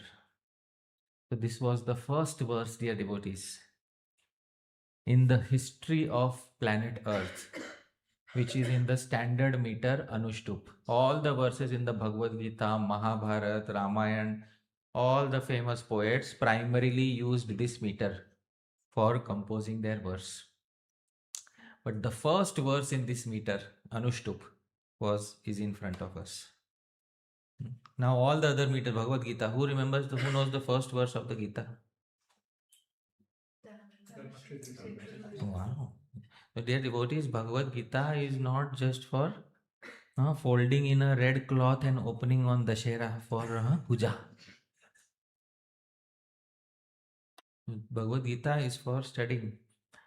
Those of you who know, please sing with me. Dhritarashtra uvacha dharma kshetre kurukshetre samavetaayuyutsava mamakaha pandavaschaiva kimakurvata sanjaya. Which meter, dear devotees? Anushtup. Next verse. दृष्ट्वा तु पाण्डवानीकं व्यूढं दुर्योधनस्तदा आचार्यमुपसंगम्य राजा वचनमब्रवीत् पश्यैतां पाण्डुपुत्राणाम् आचार्यमहतीं च मुं व्यूढां द्रुपदपुत्रेण तव शिष्येण धीमता अत्र शूरा महेश्वासा भीमार्जुनसमायुधि युयुधानो विराटश्च द्रुपदश्च महारथः. So on and so forth, dear devotees. Wow, Manohar Prabhu, you memorize the chapter or the entire Gita? Entire Gita, wonderful. Let's give it. Wonderful. Wonderful.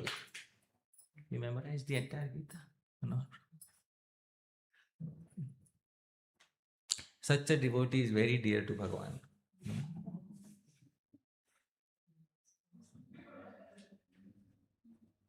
See, many times I ask people, do you know the Gita? Yeah, we know the Gita. What is Gita? Do your action and don't worry for the results. That's where the Gita ends. Work is worship. That's how much they have condensed the Gita. If Bhagavan wanted to condense Gita like this, he would have given only one verse in the Gita, not 700 verses. Arjun, do your work and stop worrying about the result. Iti Bhagavad Gita. That's it. Now fight. So, Bhagavad Gita is a very intricate science which has to be studied verse by verse. It should neither be shortened nor should it be summarized like this. One should understand the Bhagavad Gita completely. Anyways, so Brahmaji said, Valmiki Muni, you realize this first verse in the Anushtup meter. Henceforth you will be known as Adi Kavi. Adi Kavi is original poet. Dear devotees, in the entire universe, Shri Brahma is Adi Kavi. And on planet Earth, the title of Adi Kavi went to none other than whom, dear devotees? Valmiki Muni. By his birth, Jati, he was also low-born, highway hunter. He was born in a Jati of Nishad. He was also not born Brahmin, born in a very low-class family. But by his good behavior, by his tapasya, he became Valmiki Muni, the Adi Kavi. Today he is known as Adi Kavi, the original poet of planet Earth, who brought the first meter in the verse Anushtup to this planet. He is Adi Kavi. Now, Sri Brahma said, meditate closely on the meaning. Dear devotees, the commentators on this verse specify the meaning. Can we sing one more time, dear devotees? Let's sing together this time. Manishada pratishtatvam agamaha shashvati sama yat krauncha mithunadekam avadhi kama mohita. So original meaning I am explaining again, which Valmiki said. Ma means do not. Do not. Nishad, oh Nishad. Do not attain pratishtha. You will not attain happiness and stability for Shashwati Sama, for eternal time to come. Why? Because Krauncha Mithunad, amongst the Krauncha birds, you killed Ekam, one, who was Kama Mohitam, who was overcome by the desire to mate. And then, dear devotees, the hidden meaning came out. Ma Nishad. Ma also refers to Lakshmi Devi, and Bhagavan is called Madhava. Ma, the husband of Lakshmi Devi. So Ma Nishad, O husband of Lakshmi, Pratishthatvam Agamaha, may you attain stability and prosperity for eternity. O husband of Lakshmi Devi, May you attain stability and for eternity. Why? Yet, because Krauncha Mithunad, amongst the demon couple, Ravan and Mandodari, Ekam Avadhi, you killed one of them. Whom did you kill? Ravan. Kama Mohitam, who was overcome by lust. So this meaning came out from the original verse of Sri Valmiki Muni. What Sri Valmiki Muni had uttered as a curse, in fact, came about as a prediction of the things that were about to come. And this is how the entire Ramayana began. Here is the alternate translation. Mataji, kindly read. O Ma Nishad, Lakshmi's shelter, may you attain stable prestige for the long years of eternity. For you killed one of the two Krauncha demons, named Ravan, who was overcome with lust. So this, dear devotees, was the hidden meaning behind the verse. And Sri Brahma said, you did not become angry. It was me who made such a pastime happen. And then, dear devotees, Sri Valmiki became the Adi Kavi, the author of the original history of India much before Mahabharata. And that is, he composed his Valmiki Ramayana. Now, dear devotees, Valmiki Ramayana is such a literature, it will give immense help to each and every one of us who is living in human society. The Valmiki Ramayana is meant so that all humans in the world should have a good balance of all the four goals of life. What are the four goals of life, dear devotees? Can anybody tell me? Dharma, Artha, Kam, Moksha. That's a very balanced human life that people should live. Often people sacrifice their dharma for the sake of artha, for the sake of prosperity. Often people sacrifice their artha, their prosperity, for the sake of dharma. And then the result is that somehow or other people become unhappy in life. When people become unhappy in life, the result is seen in the form of a decrease of quality of their own life. And therefore, a holistic life is one in which dharma, artha, and kam, the first three Vedic goals of life, are properly balanced together. Anybody who disturbs these first three goals of life is not going to have a happy material life in this world. The Ramayana teaches us this very important fact. You should not disturb your material life unnecessarily, because as soon as your material life is disturbed, you will have all sorts of difficulties in achieving even moksha, or the fourth goal of life. In the forest, when Bharat comes and meets Bhagwan Ram, at that point of time, Bhagwan Ram sees that Bharat is very dejected, because Bhagwan Ram doesn't know yet that Dashrath is no more. So as soon as he sees Bharat, he sees he's dejected. He asks many questions to Bharat. One of the prominent questions that he asks Bharat is as follows. Kachchidarthena va dharmam artham dharmena va punah ubhau va priti lobhena कामेन न विबाधसे. Bharat, kachid arthena va dharmam. Do you harm your dharma by your artha? Which means, are you suppressing your religiosity by your desire to earn wealth? Or artham dharmena vapuna. Or are you suppressing your pursuit of wealth by your dharma? Because both need to be balanced very much. There are human beings who don't believe in dharma at all. I'll tell you the story of one particular person I knew. Very little faith in dharma, very little faith. Just a distant relative of mine, very little faith in them. If I would ever go to them and say that, Bhagavad Gita, yeah, I know Bhagavad Gita, don't teach me. I know what is Bhagavad, don't teach me. I know more than you. Acha, theek hai. I wouldn't say more. Why? Because a person who pretends to sleep, one cannot awaken them. So, all right, no problem. Few years later, something happened in their life, according to Jyotish, because sometimes I would see some Jyotish. In their life, according to Jyotish, a very dark period started. And when that dark period started, all calamities came from all directions. And then they came to, I one day I told them, I know the reason why there is some difficulties going on, but I don't know if you have faith in Jyotish. So they said, "No, I will do anything to get rid of my difficulty. Tell me what is happening." Well, I said, according to Jyotish, your Rahu is sitting in the 8th house, which is making you have suicidal thoughts, especially in this part of the time.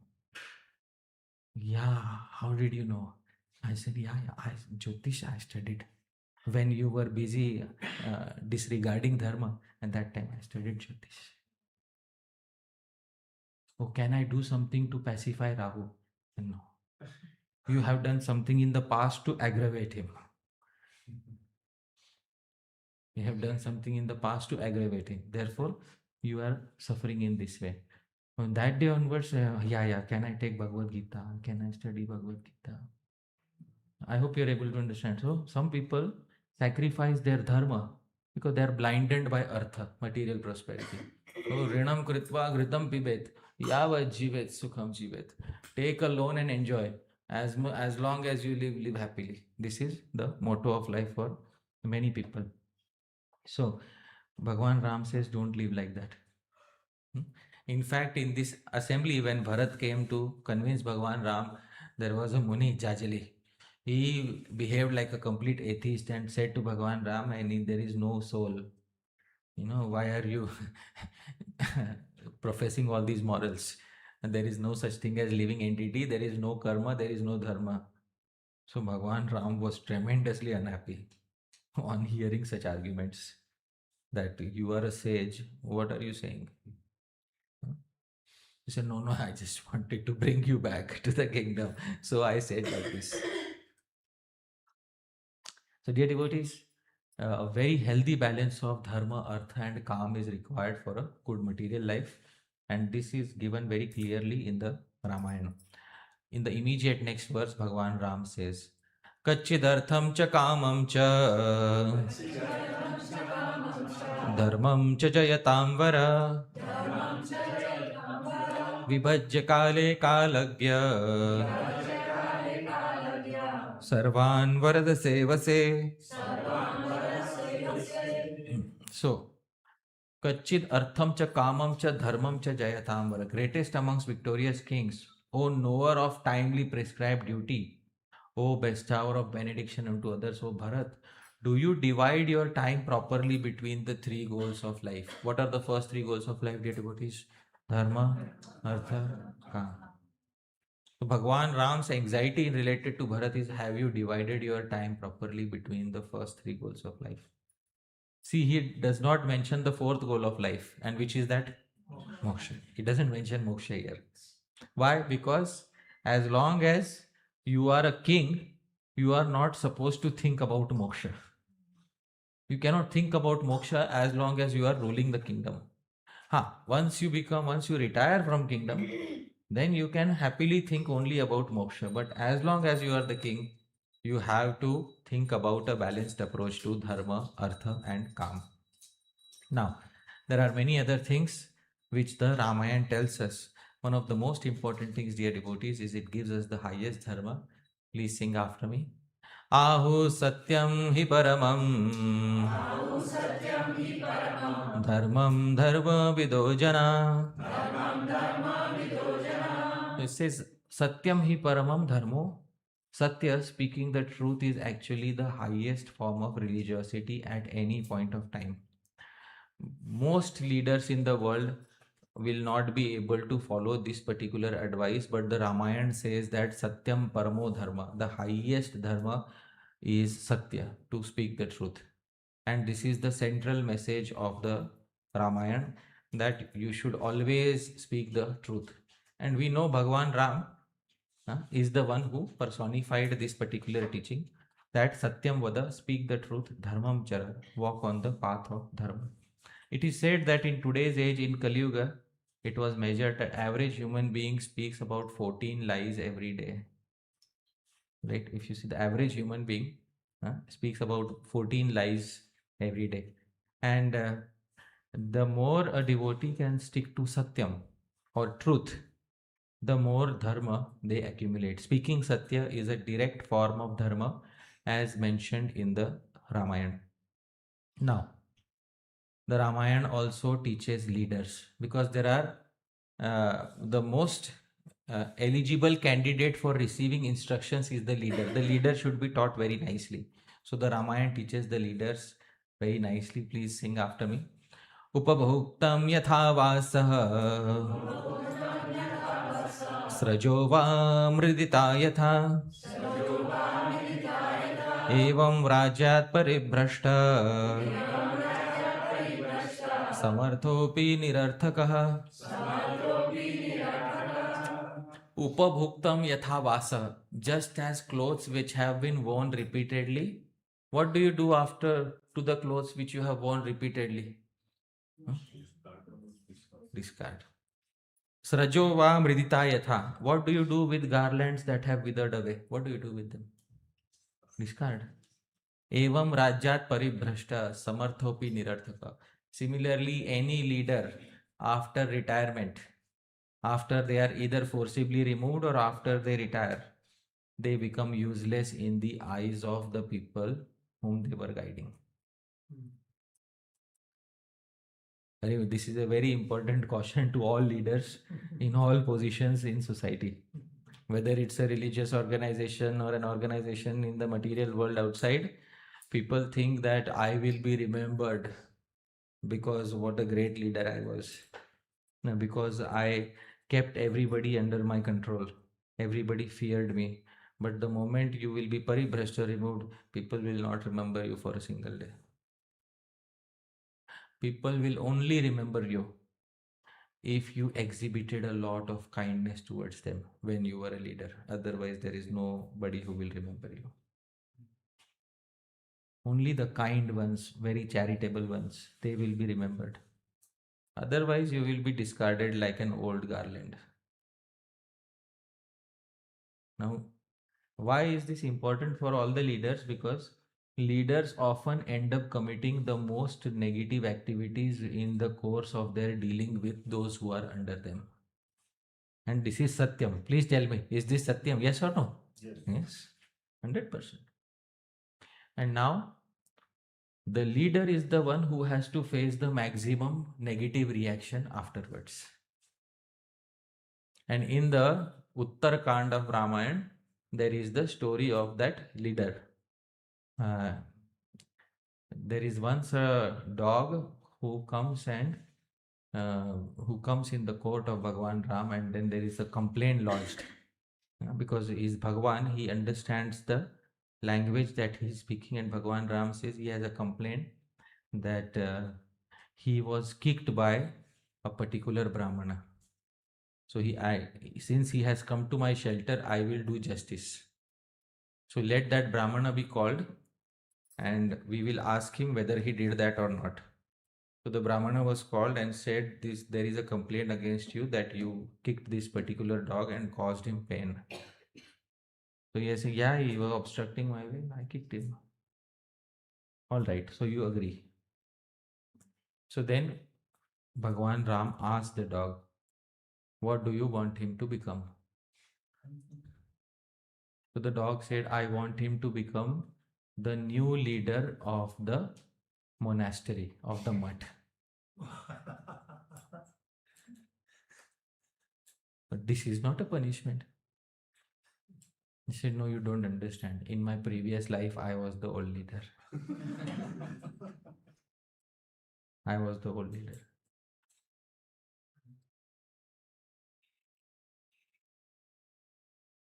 I want him to become the new leader.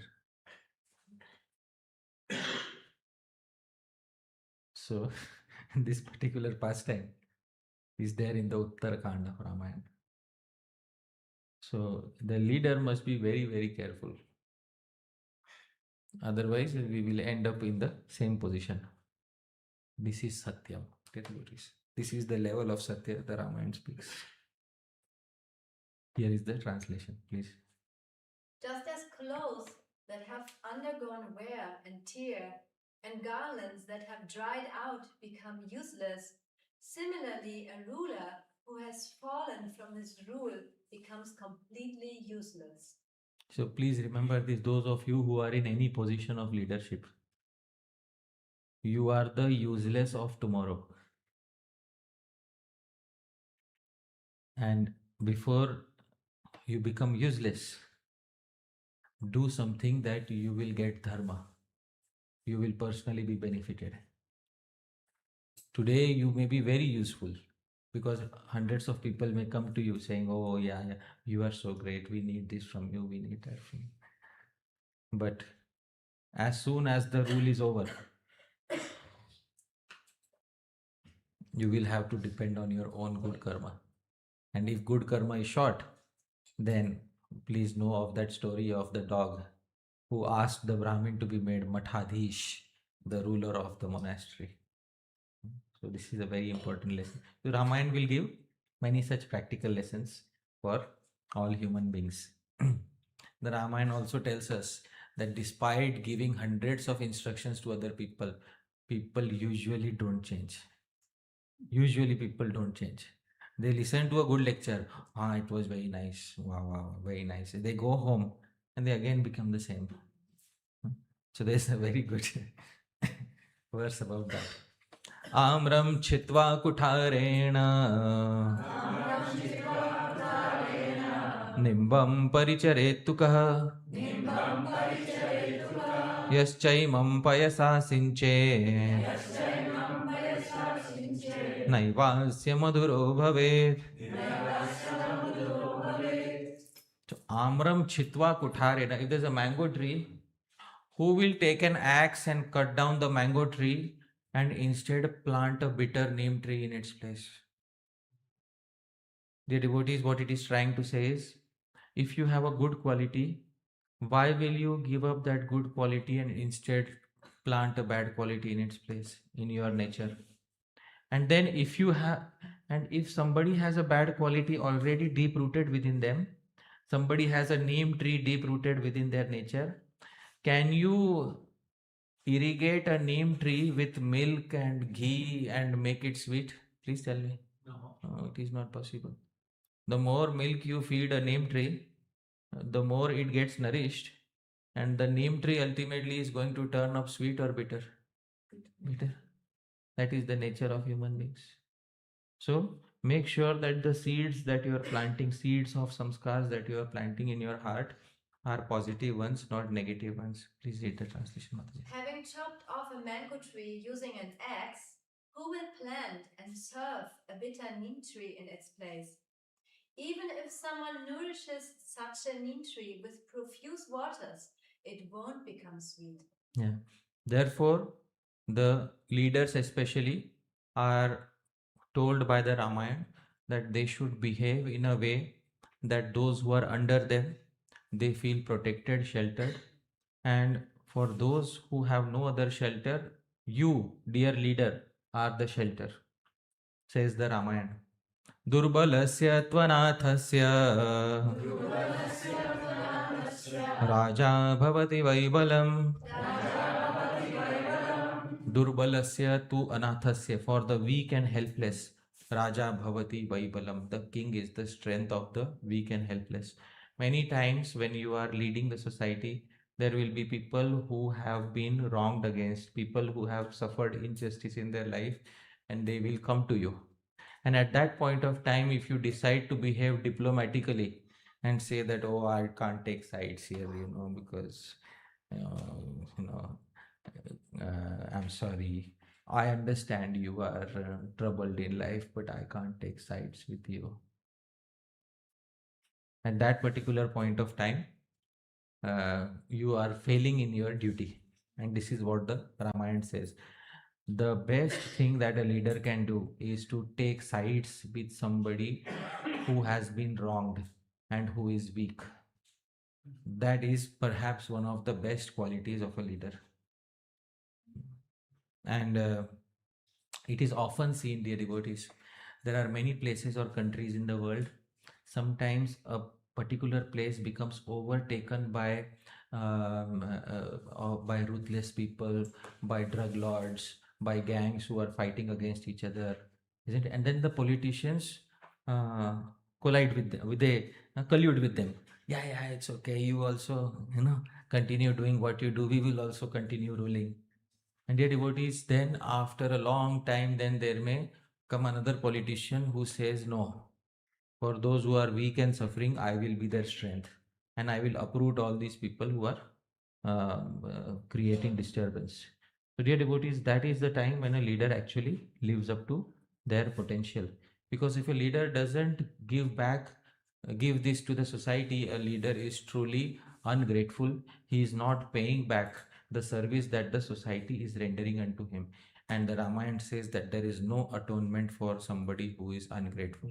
This is a statement spoken by Lakshman to Sugriv, who was failing to fulfill his promise. Sugriv had promised something to Bhagwan Ram.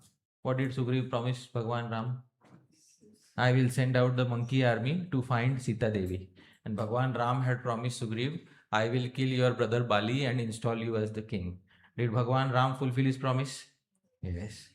Sugriv forgot his promise after 4 months. So Lakshman came to remind him. This is Lakshman's statement to Sugriv. Brahmagne cha surape cha चोरे भग्नव्रते तथा निष्कृतिर्विहिता लोके कृतघ्ने नास्ति निष्कृतिः. Brahmagne, if you kill a Brahmana, there is atonement. There is something you can do, prayaschitta, atonement. Surapecha, if you drink liquor, there is atonement for that too. Chore, if you steal something, there is atonement for that. Bhagna vrate, if you break vows like Ekadashi, there is atonement for that. Nishkritir vihita loke, atonement is for all these things. But kritagne, one who is ungrateful, nasti nishkriti, there is no atonement for somebody who has been ungrateful in life. This is what Lakshman says to Sugriv. When Sugriv comes to his senses, I forgot. I'm sorry. I was so immersed in enjoyment. I forgot that I had to fulfill my promise. So he asks for forgiveness from Bhagwan Ram and then fulfills his promise and sends out the entire monkey army. And this is the translation. Please read. There are atonements suggested in scriptures for a person who kills a brahmana, a person who drinks alcohol, who steals wealth, who willingly breaks a vow. However, there is no atonement anywhere for someone who is ungrateful. There is no atonement for an ungrateful person. And dear devotees, Sugriv sent out his entire army in all the directions, but only the army which went in the southern direction was able to find Sita Devi. And that too because of one personality. And who was that? Hanuman. And after the entire episode of Yuddha Kand, the war was over, Bhagwan Ram was coronated as the king of Ayodhya. He gave return gifts to everybody. And to Vibhishan got the entire kingdom. And there's a very famous verse in the Ramcharitmanas which said that Ravan had to cut his heads many times before Bhagwan Shiva. When he was performing penance, he cut his head many times in front of Bhagwan Shiva to attain Lanka. And that same Lanka was attained by Vibhishan simply by bowing his head in front of Bhagwan Ram. So it's a very wonderful verse. But anyways, he gifted everybody something, but there was one person whom Bhagwan Ram thought, what should I gift him? There is nothing which I can give him. And who was that, dear devotees? Sri Hanuman. And it's in the Valmiki Ramayana that Bhagwan was unable to think of anything to give to Sri Hanuman. So Bhagwan was defeated in front of the love and seva of Sri Hanuman. This is a direct verse by Bhagwan Ram that he spoke to Hanuman. Esha sarvasva bhutastu parishvango hanumata maya kalamimam prapya dattastasya mahatmanah. Esha sarvasva bhutastu parishvango. Parishvanga, this embrace of mine, is all that I can offer to this great soul Hanuman. Because this is the only thing I have to give to him right now. There is nothing that I can give which will pay back what he has done for me. So this, dear devotees, is how Bhagavan is conquered by seva. Even Bhagavan will be conquered by proper seva. And this is what the Ramayana teaches us. You conquer people by seva, by service, not by demanding things from them. That is how people are truly conquered. Even Bhagavan is conquered by it. Thank you very much, dear devotees. Hare Krishna. So we have 1 or 2 minutes. If somebody wants to ask a quick question, we can ask. It's not a question, it's just saying the truth. I don't know entire Bhagavad Gita by heart. Oh, okay. I am in the process of learning. First 2 chapters I've done, now starting third. Wonderful. But the fact that you have learned the first 2 chapters is so nice. And there is a difference between learning in childhood and learning in adulthood. Children learn and then forget. But adults, they learn when they are serious about learning Bhagavad Gita. So the fact that you are learning, you are not parroting it, you are learning it. Word by word. Word by word. Breaking into. Oh, nice. This is how a yogi lives their life. That is by understanding Bhagavad Gita word by word. And thank you so much, because Bhagavan says in the Gita, Ye tu dharmyamritamidam. Those who will relish the nectar of this dharma, they are very dear to me. They are very dear. So, you are already doing what Bhagavan has said is very dear. So thank you so much for putting the most important resource in one's life is not money. The most important and non-renewable resource is time. And so Bhagavan is seeing who is giving them their time. So once time is, you cannot get back time, even when a single moment is gone. So those who give their time to Bhagavan, they are actually giving the most precious gift of their life to Bhagavan. Thank you for giving your time to Bhagavan. Thank you, Prabhuji Manohar Prabhu. Hare Krishna. All right. Okay. Thank you. Hari Bol.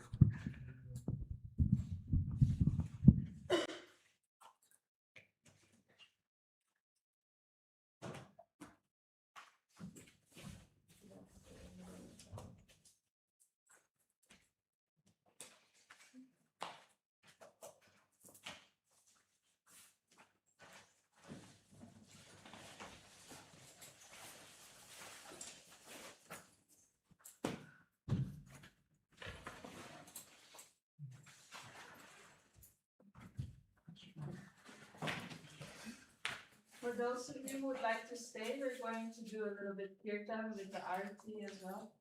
So you're welcome to stay if you want.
Sitaram Lakshman Hanuman की जय। राम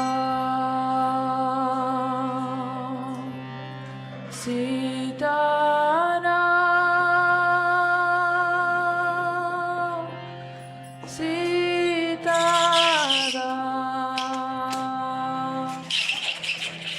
जय जय राम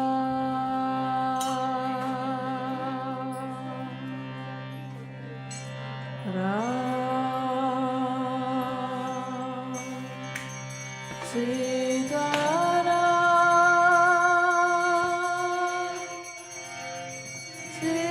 सीताराम जय जय राम।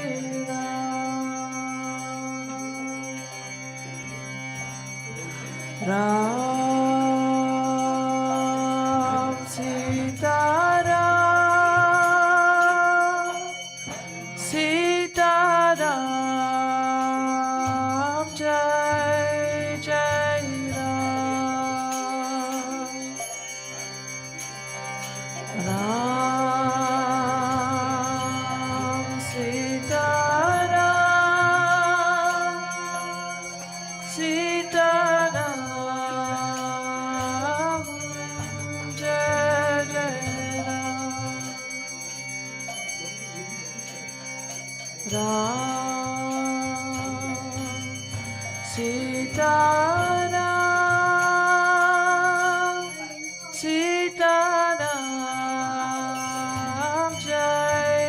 जय राम। राम सीताराम सीताराम जय जय राम।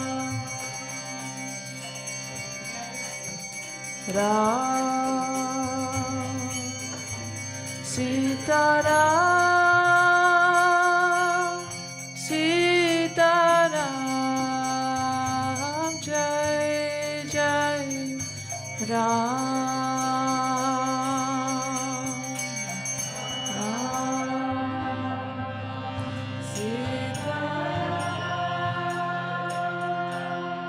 सीताराम जय जय राम। राम सीताराम सीताराम जय जय Ram. Ram Sitaram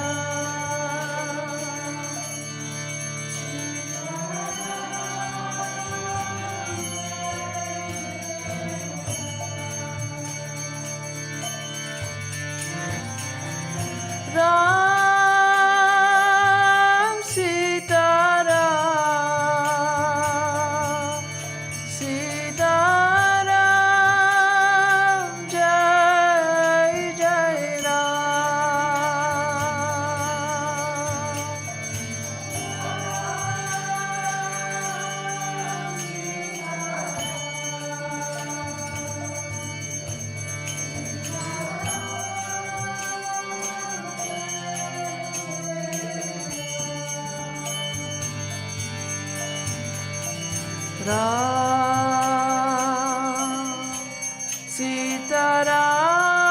Sitaram, Sitaram, Jai Jai Ram, Ram, Sitaram, Sitaram,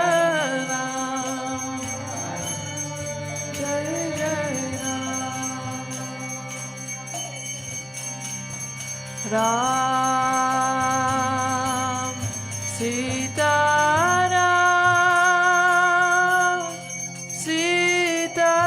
Sitaram, Jai Jai Ram, Ram,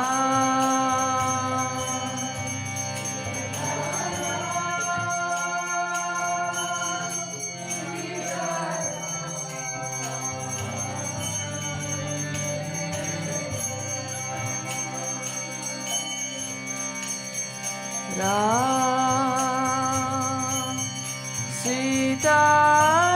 Sitaram, Sitaram, Jai Jai Ram, Ram, Sitaram, Sitaram,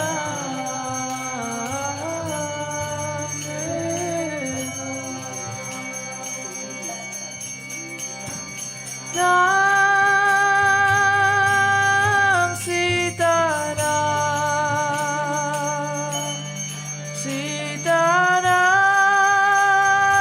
Jai Jai Ram,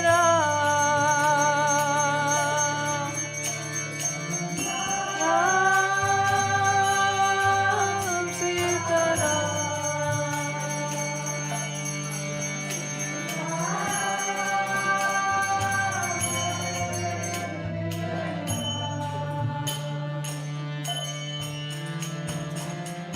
Ram, Sitaram, Sitaram, Jai Jai Ram,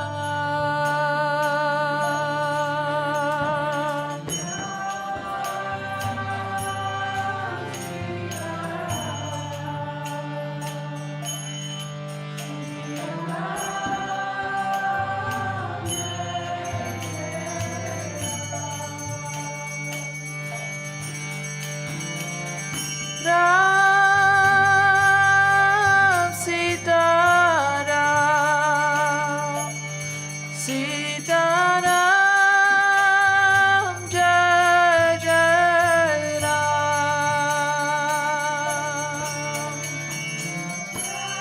Ram,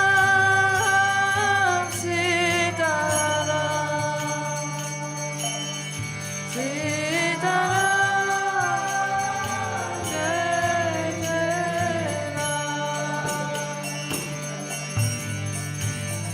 Ram, Sitaram, Sitaram, Jai Jai Ram, Ram,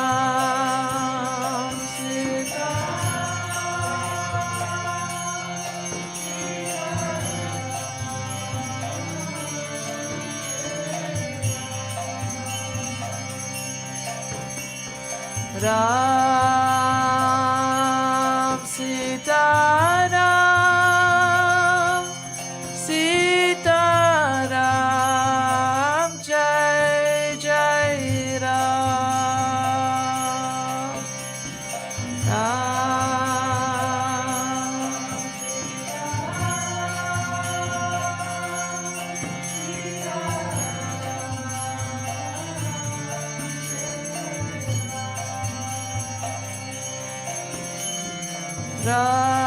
Ram, Sitaram, Sitaram, Jai Jai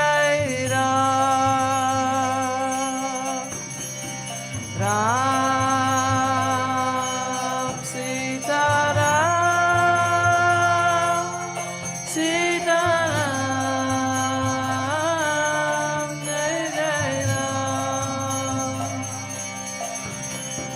Ram,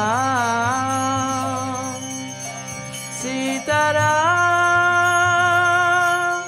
Sitaram, Jai Jai Ram. Ram,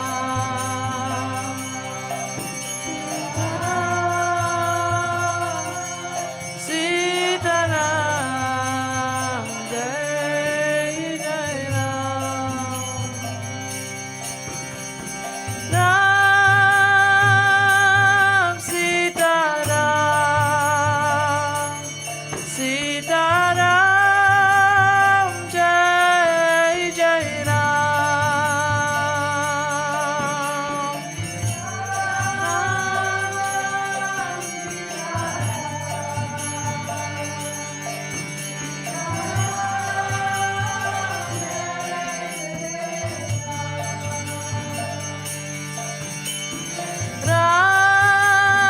Ram, Sitaram, Sitaram, Jai Jai Ram. Ram, Sitaram, Sitaram, Jai Jai Ram.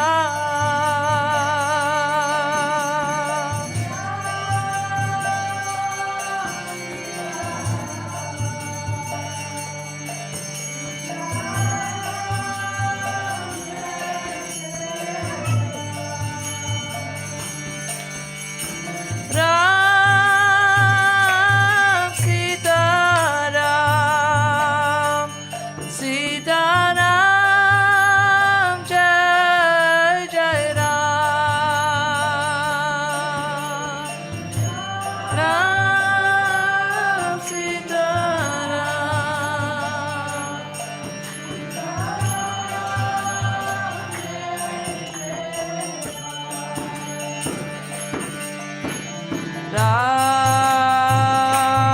Sitaram, Sitaram, Jai Jai Ram.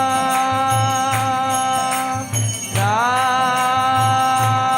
Sitaram, Sitaram, Jai Jai Ram.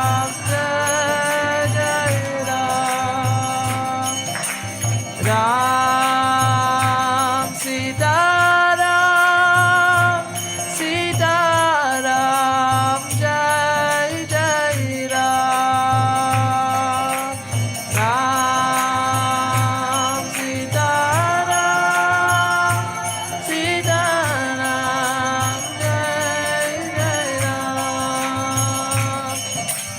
Ram, Sitaram, Sitaram, Jai Jai Ram. Ram, Sitaram, Jai Jai Ram. Ram, Sitaram, Sitaram, Jai Jai Ram.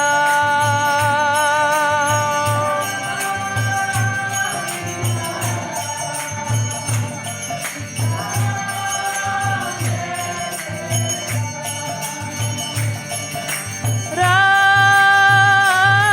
Sitaram, Sitaram, Jai Jai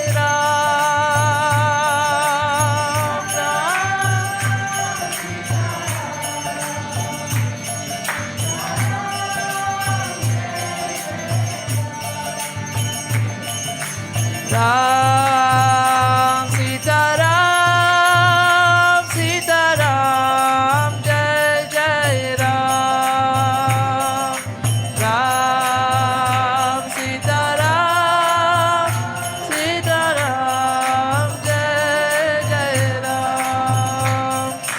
Ram, Sitaram, Sitaram, Jai Jai Ram.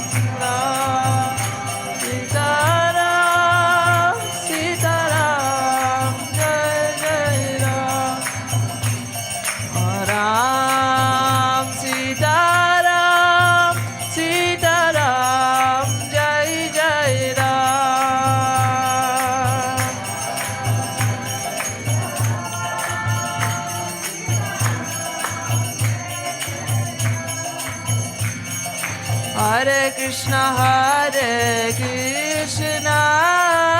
Krishna Krishna, Hare Hare, Hare Rama, Rama Rama, Hare Hare, Hare Krishna, Krishna.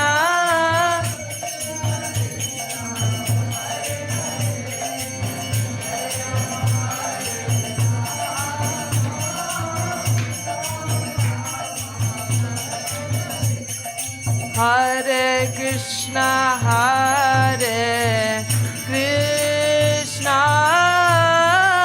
Krishna Krishna, Hare Hare, Hare Rama,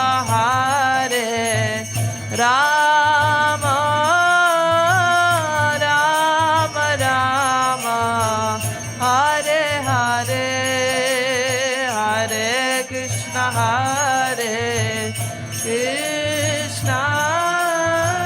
Krishna Krishna, Hare Hare, Hare Rama, Rama Rama, Hare Hare, Hare Krishna,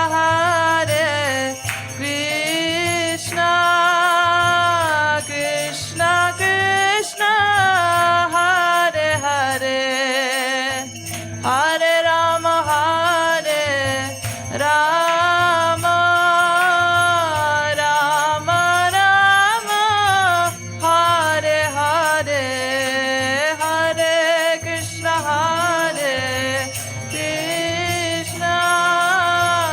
Krishna Krishna, Hare Hare, Hare Rama,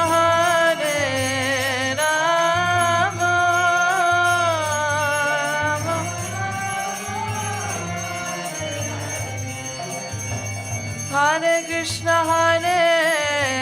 Krishna, Krishna Krishna, Hare Hare, Hare Rama,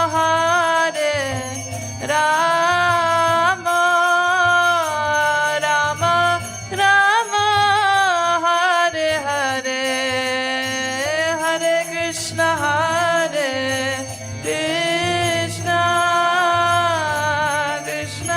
Krishna, Hare Hare.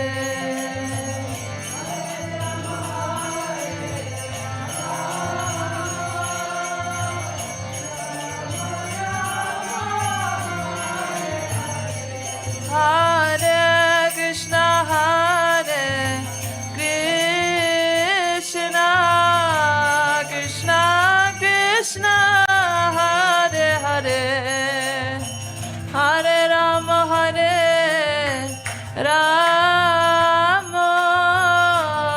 Rama Rama, Hare Hare, Krishna,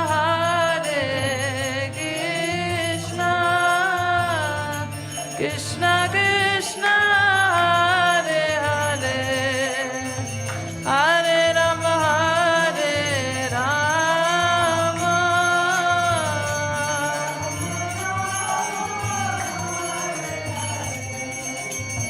Hare Krishna, Krishna Krishna, Hare Hare, Hare Rama,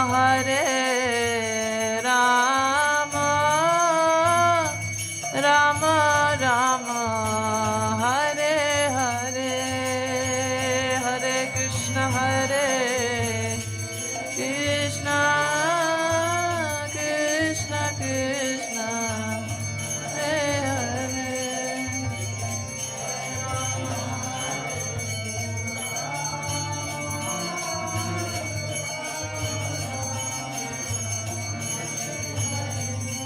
Hare Krishna, Krishna Krishna, Hare Hare, Hare Rama, Rama Rama, Hare Hare, Hare Krishna,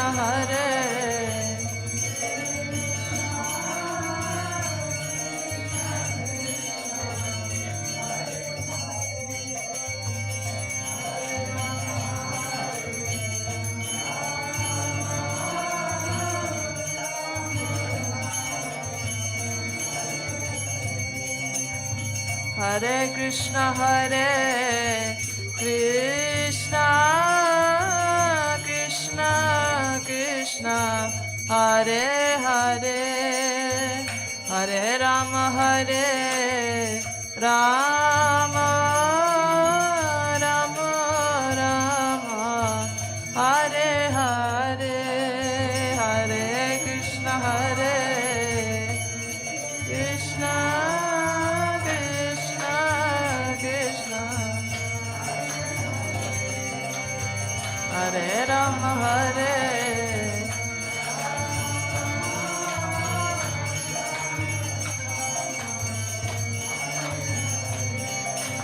Ram Sita Ram, Sita Ram, Jai Jai Ram, Ram Sita Ram, Sita Ram, Jai Jai Ram, Ram Sita Ram, Sita Ram, Jai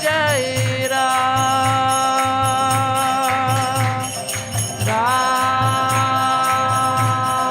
Sita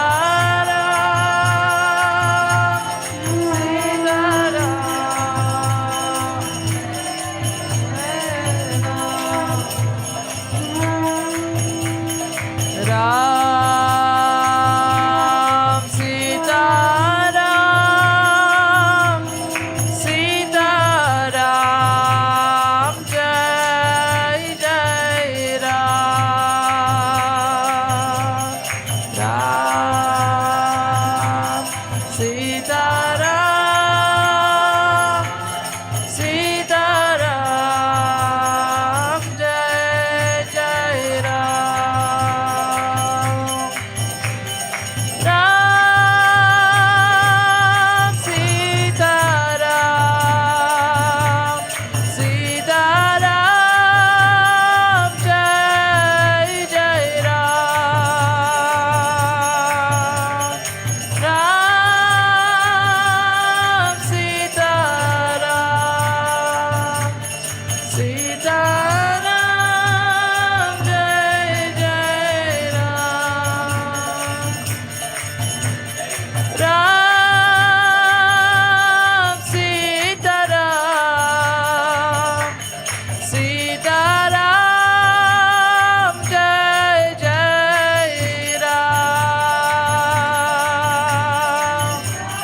Ram Sita Ram, Sita Ram, Jai Jai Ram, Ram Sita Ram, Sita Ram, Jai Jai Ram, Ram Sita Ram, Sita Ram,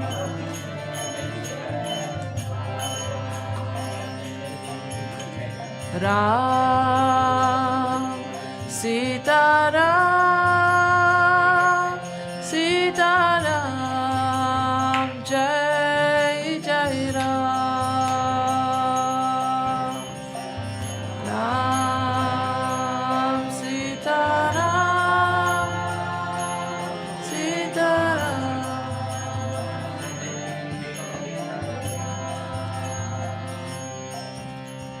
Ram, Sita Ram, Sita Ram, Jai Jai Ram, Ram, Sita Ram, Sita Ram,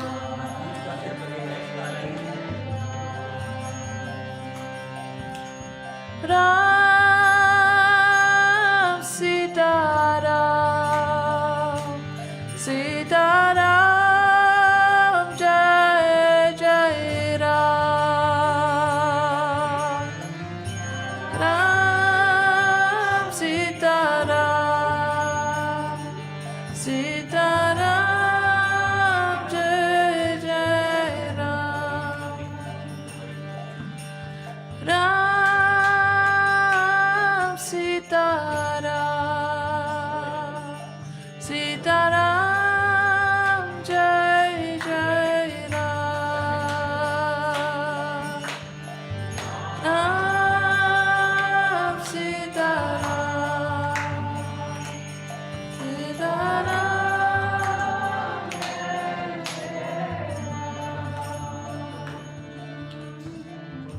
Ram, Sita Ram, Sita Ram, Jai Jai Ram,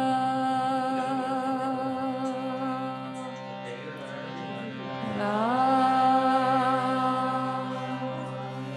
Sita Ram,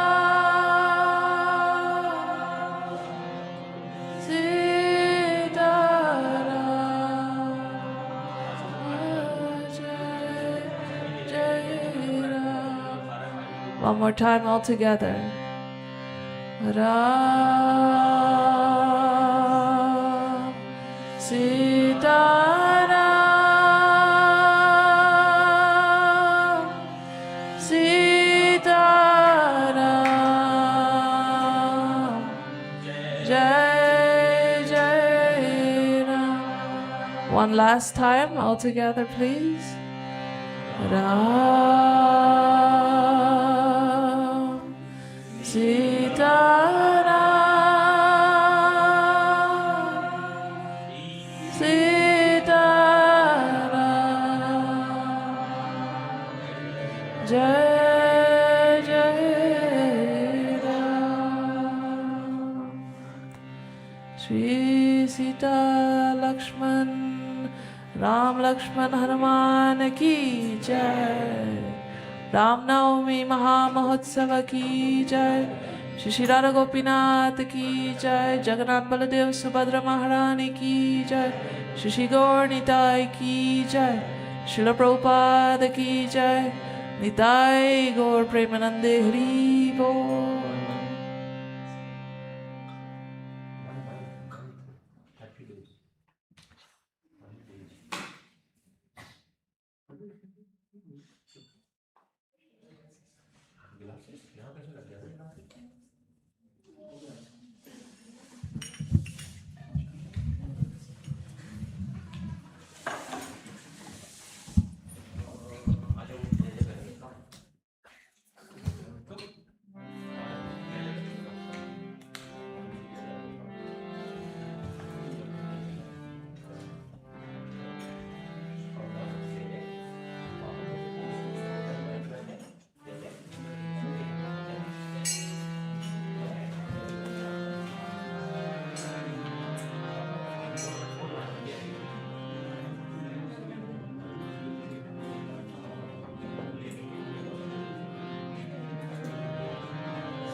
Now